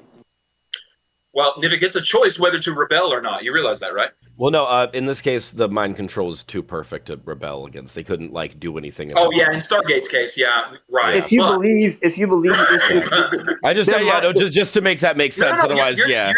The pedantry was correct because we are talking about the movie. if the alien fixed it in their minds that they can't fly if they jump off a cliff, but they really can't fly, they're not going to jump off the cliff. I got you. In terms of Stargate lore, yes, they had control of their minds. So let me try and say it like this. So if let's say there is a dictator in a country, right? And reality is that we're talking about, and oughts come from us doing whatever that we want to do. This dictator has gotten to the point where they can literally do essentially whatever they want to do. And that includes pushing boundaries on literally anybody they'd like to. So if you want to do whatever that you want to do, and you want to do like, hockey, and then this dictator's like, no fucking hockey, your are going to be changed generationally. So like maybe not you, but your great grandkids not going to be into hockey. No one's going to be into hockey. It's got completely taken out of it. There's going to be the ought for hockey to be a thing that people want to do is going to go away because it's going to be generationally destroyed over time. What do you think, Niv? Yeah. This is true because I say it's true based off of how I feel it's true, not because of whether it is or not. And Now- you could probably impose your power if you're powerful enough. You could probably instill that in people's minds. Right. And it doesn't, and what it means is that some people's internal oughts, like I ought to do whatever I want, or the internal ought to do, like play hockey, isn't going to show up anymore because that person had enough power. So they're pretty much a god. In that one instance, this dictator had enough power to be a god about hockey. Like that was their one thing. If you can distort a person's mind to yeah, make them see what is, make your their ought oughts. to be seen as an is, then you're pretty much their god. Yeah, then you can make their oughts whatever. Yeah. Because you ought do whatever you want to do, but if the perception is given to you, you want to do X throughout your entire life, and you do X, Is that really what you wanted to do, or were you literally just indoctrinated to do X? I believe that's what driven a lot of colonialism with religion. People pretty much made others think what they wanted to think based off of how they felt. Um, I can see the parallel. so it kind of makes sense to go around trying to force your will Yeah, on people. let's. Yes, this is a perfect example, actually. Good job, Nevin, for the colonialism. So there was a slave Bible that was different from the regular Bible that existed in colonialism within the United States. And that Bible taught you to obey your master, listen to like literally everything everybody says. It had a different version of events told in a slightly different way that essentially told people it was incredibly virtuous to essentially be a slave, and that in heaven they'd be incredibly rewarded. A lot of them that grew up under that system, it being reality. Their oughts were, I want to do good, because I'm being raised as I want to do what is good is this.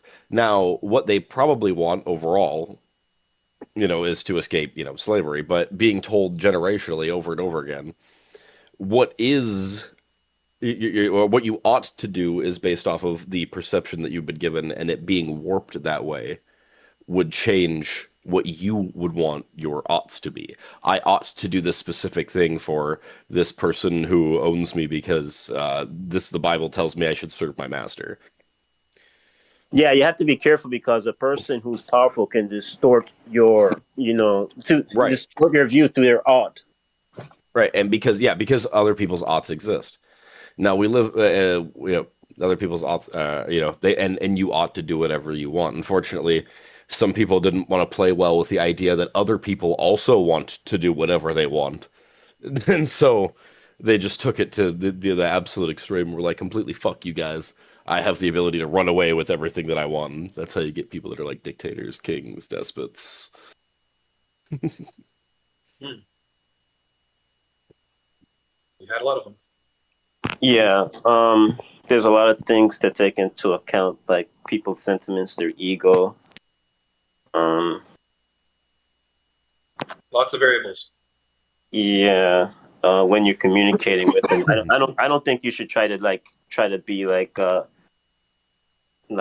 do the same thing back and lying and trying to I don't know, lord over them in deceit as well. I think you should you should appeal to whatever they have an strong emotional connection to, and not attack it, but show consideration for it.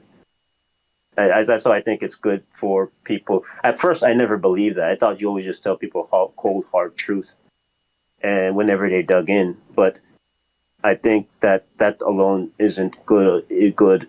I think you should appeal to whatever they have a strong emotional connection to, and let them know you're not coming from a place of malice when you're talking to them. I'm not trying to get you. I'm not trying to destroy what you're like. That's good, Nivik. I like that. I like Yeah, that a lot. so I'm not attacking your buddy or your brother or whatever the hell is going on. Like, this isn't we're not in battle. We're having a conversation, and I have good and it's with good intent. It's not with malice. Yeah. And Sometimes the truth adding handled reading with the incorrectly can be dangerous. Yeah. Yeah, so adding, I always thought just being reasonable alone should do it, but I think both should be done in appealing to their emotions as well as appealing to their reasoning. Yeah. There isn't really a one size fits all. It's best to individualize our treatment, and I do agree with you in terms of not using truth as a weapon when we first meet people and have disagreements with them, because we wouldn't want them doing that to us. So we can slowly integrate and meet in the middle and try to understand each other's positions without having to use truth as a knife to cut each other. Immediately anyway. Of course, we need to eventually work towards the best and most healthiest versions of truth and epistemology that we can together to lead longer lives. But yeah, you don't have to pull the rug out from under them as soon as you meet them, or vice versa to you. I think that's a good sentiment. I really do. Well, if it's harm, it's an act of war. They're supposed to retaliate. Yeah, I get it. Yeah, I get it. Yeah. It's also kind of like coming up to somebody for the very first conversation, and you may have a disagreement, and you say, and you may know that you have studied this more so than them, and that you are more correct because you can show the data and all that. It doesn't mean that you get to pull out the rug out from under them that they were standing on and say, hey, too bad about your rug. It was always garbage.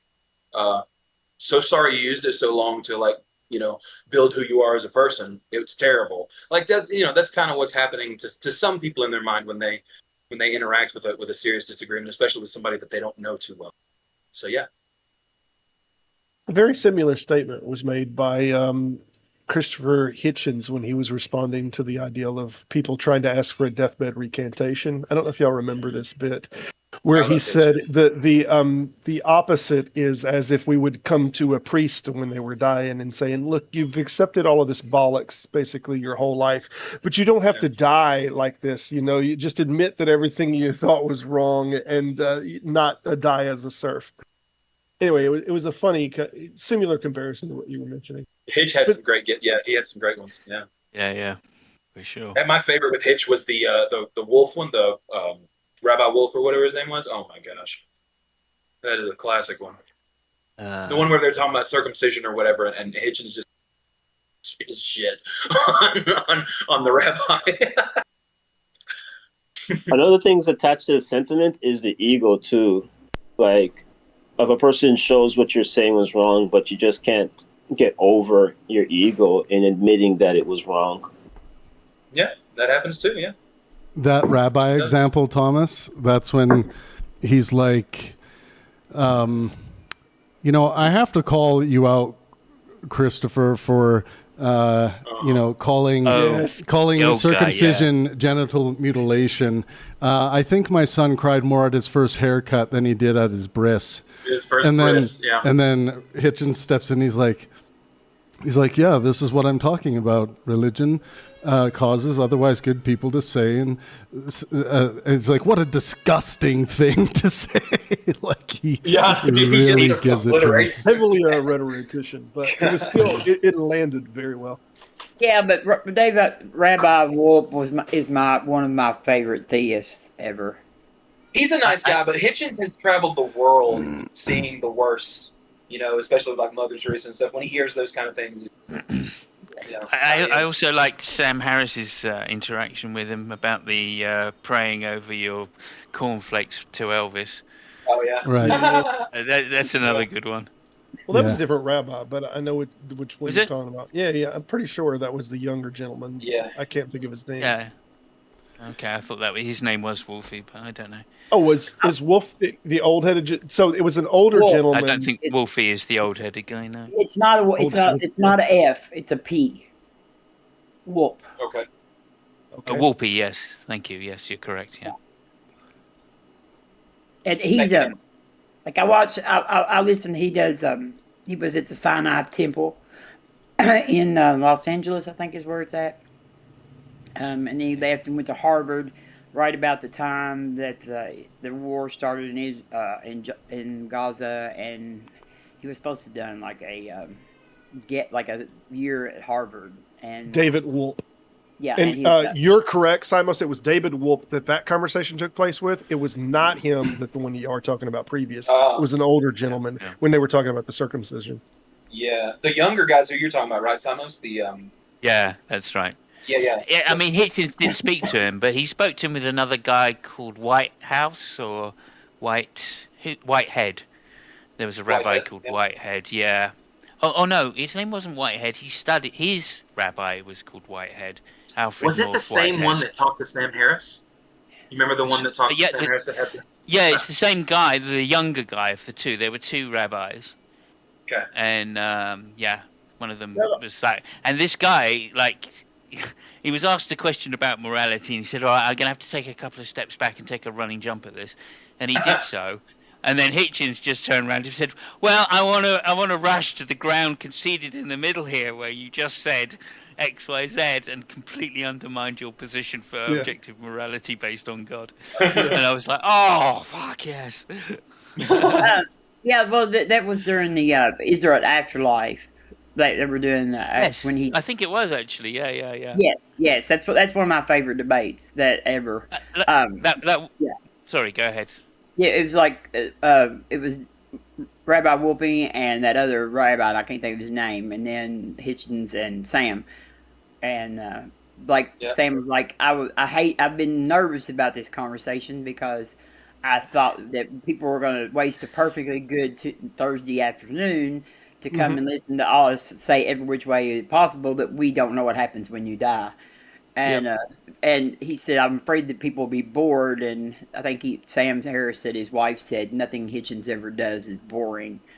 And so he said he felt better about the talk, but it was really good because I remember David Whoopi said I can imagine a world where we're actually winning this debate. That's funny. Rabbi Harold Kushner was the one that he did with the circumcision. Yes, Was the older Kushner, gentleman, yeah. Harold Kushner. Yeah. And there was a lady moderating, I think, and she just wasn't helping. And I think that's one of the reasons that Hitchens just went, right, I'm going straight to outrage. Fuck this guy. Him and David Wolf had a lot of debates together because they were good friends, I think. Yeah, and they were on a book, like sort of like a book tour together, I think, for several events. So.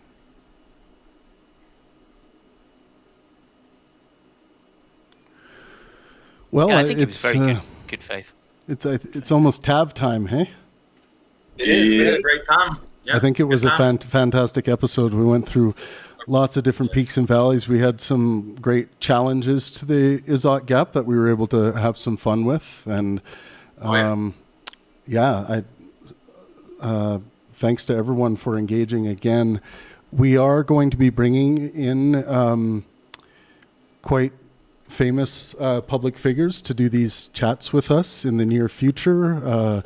Lawrence Krauss will be coming in soon with us.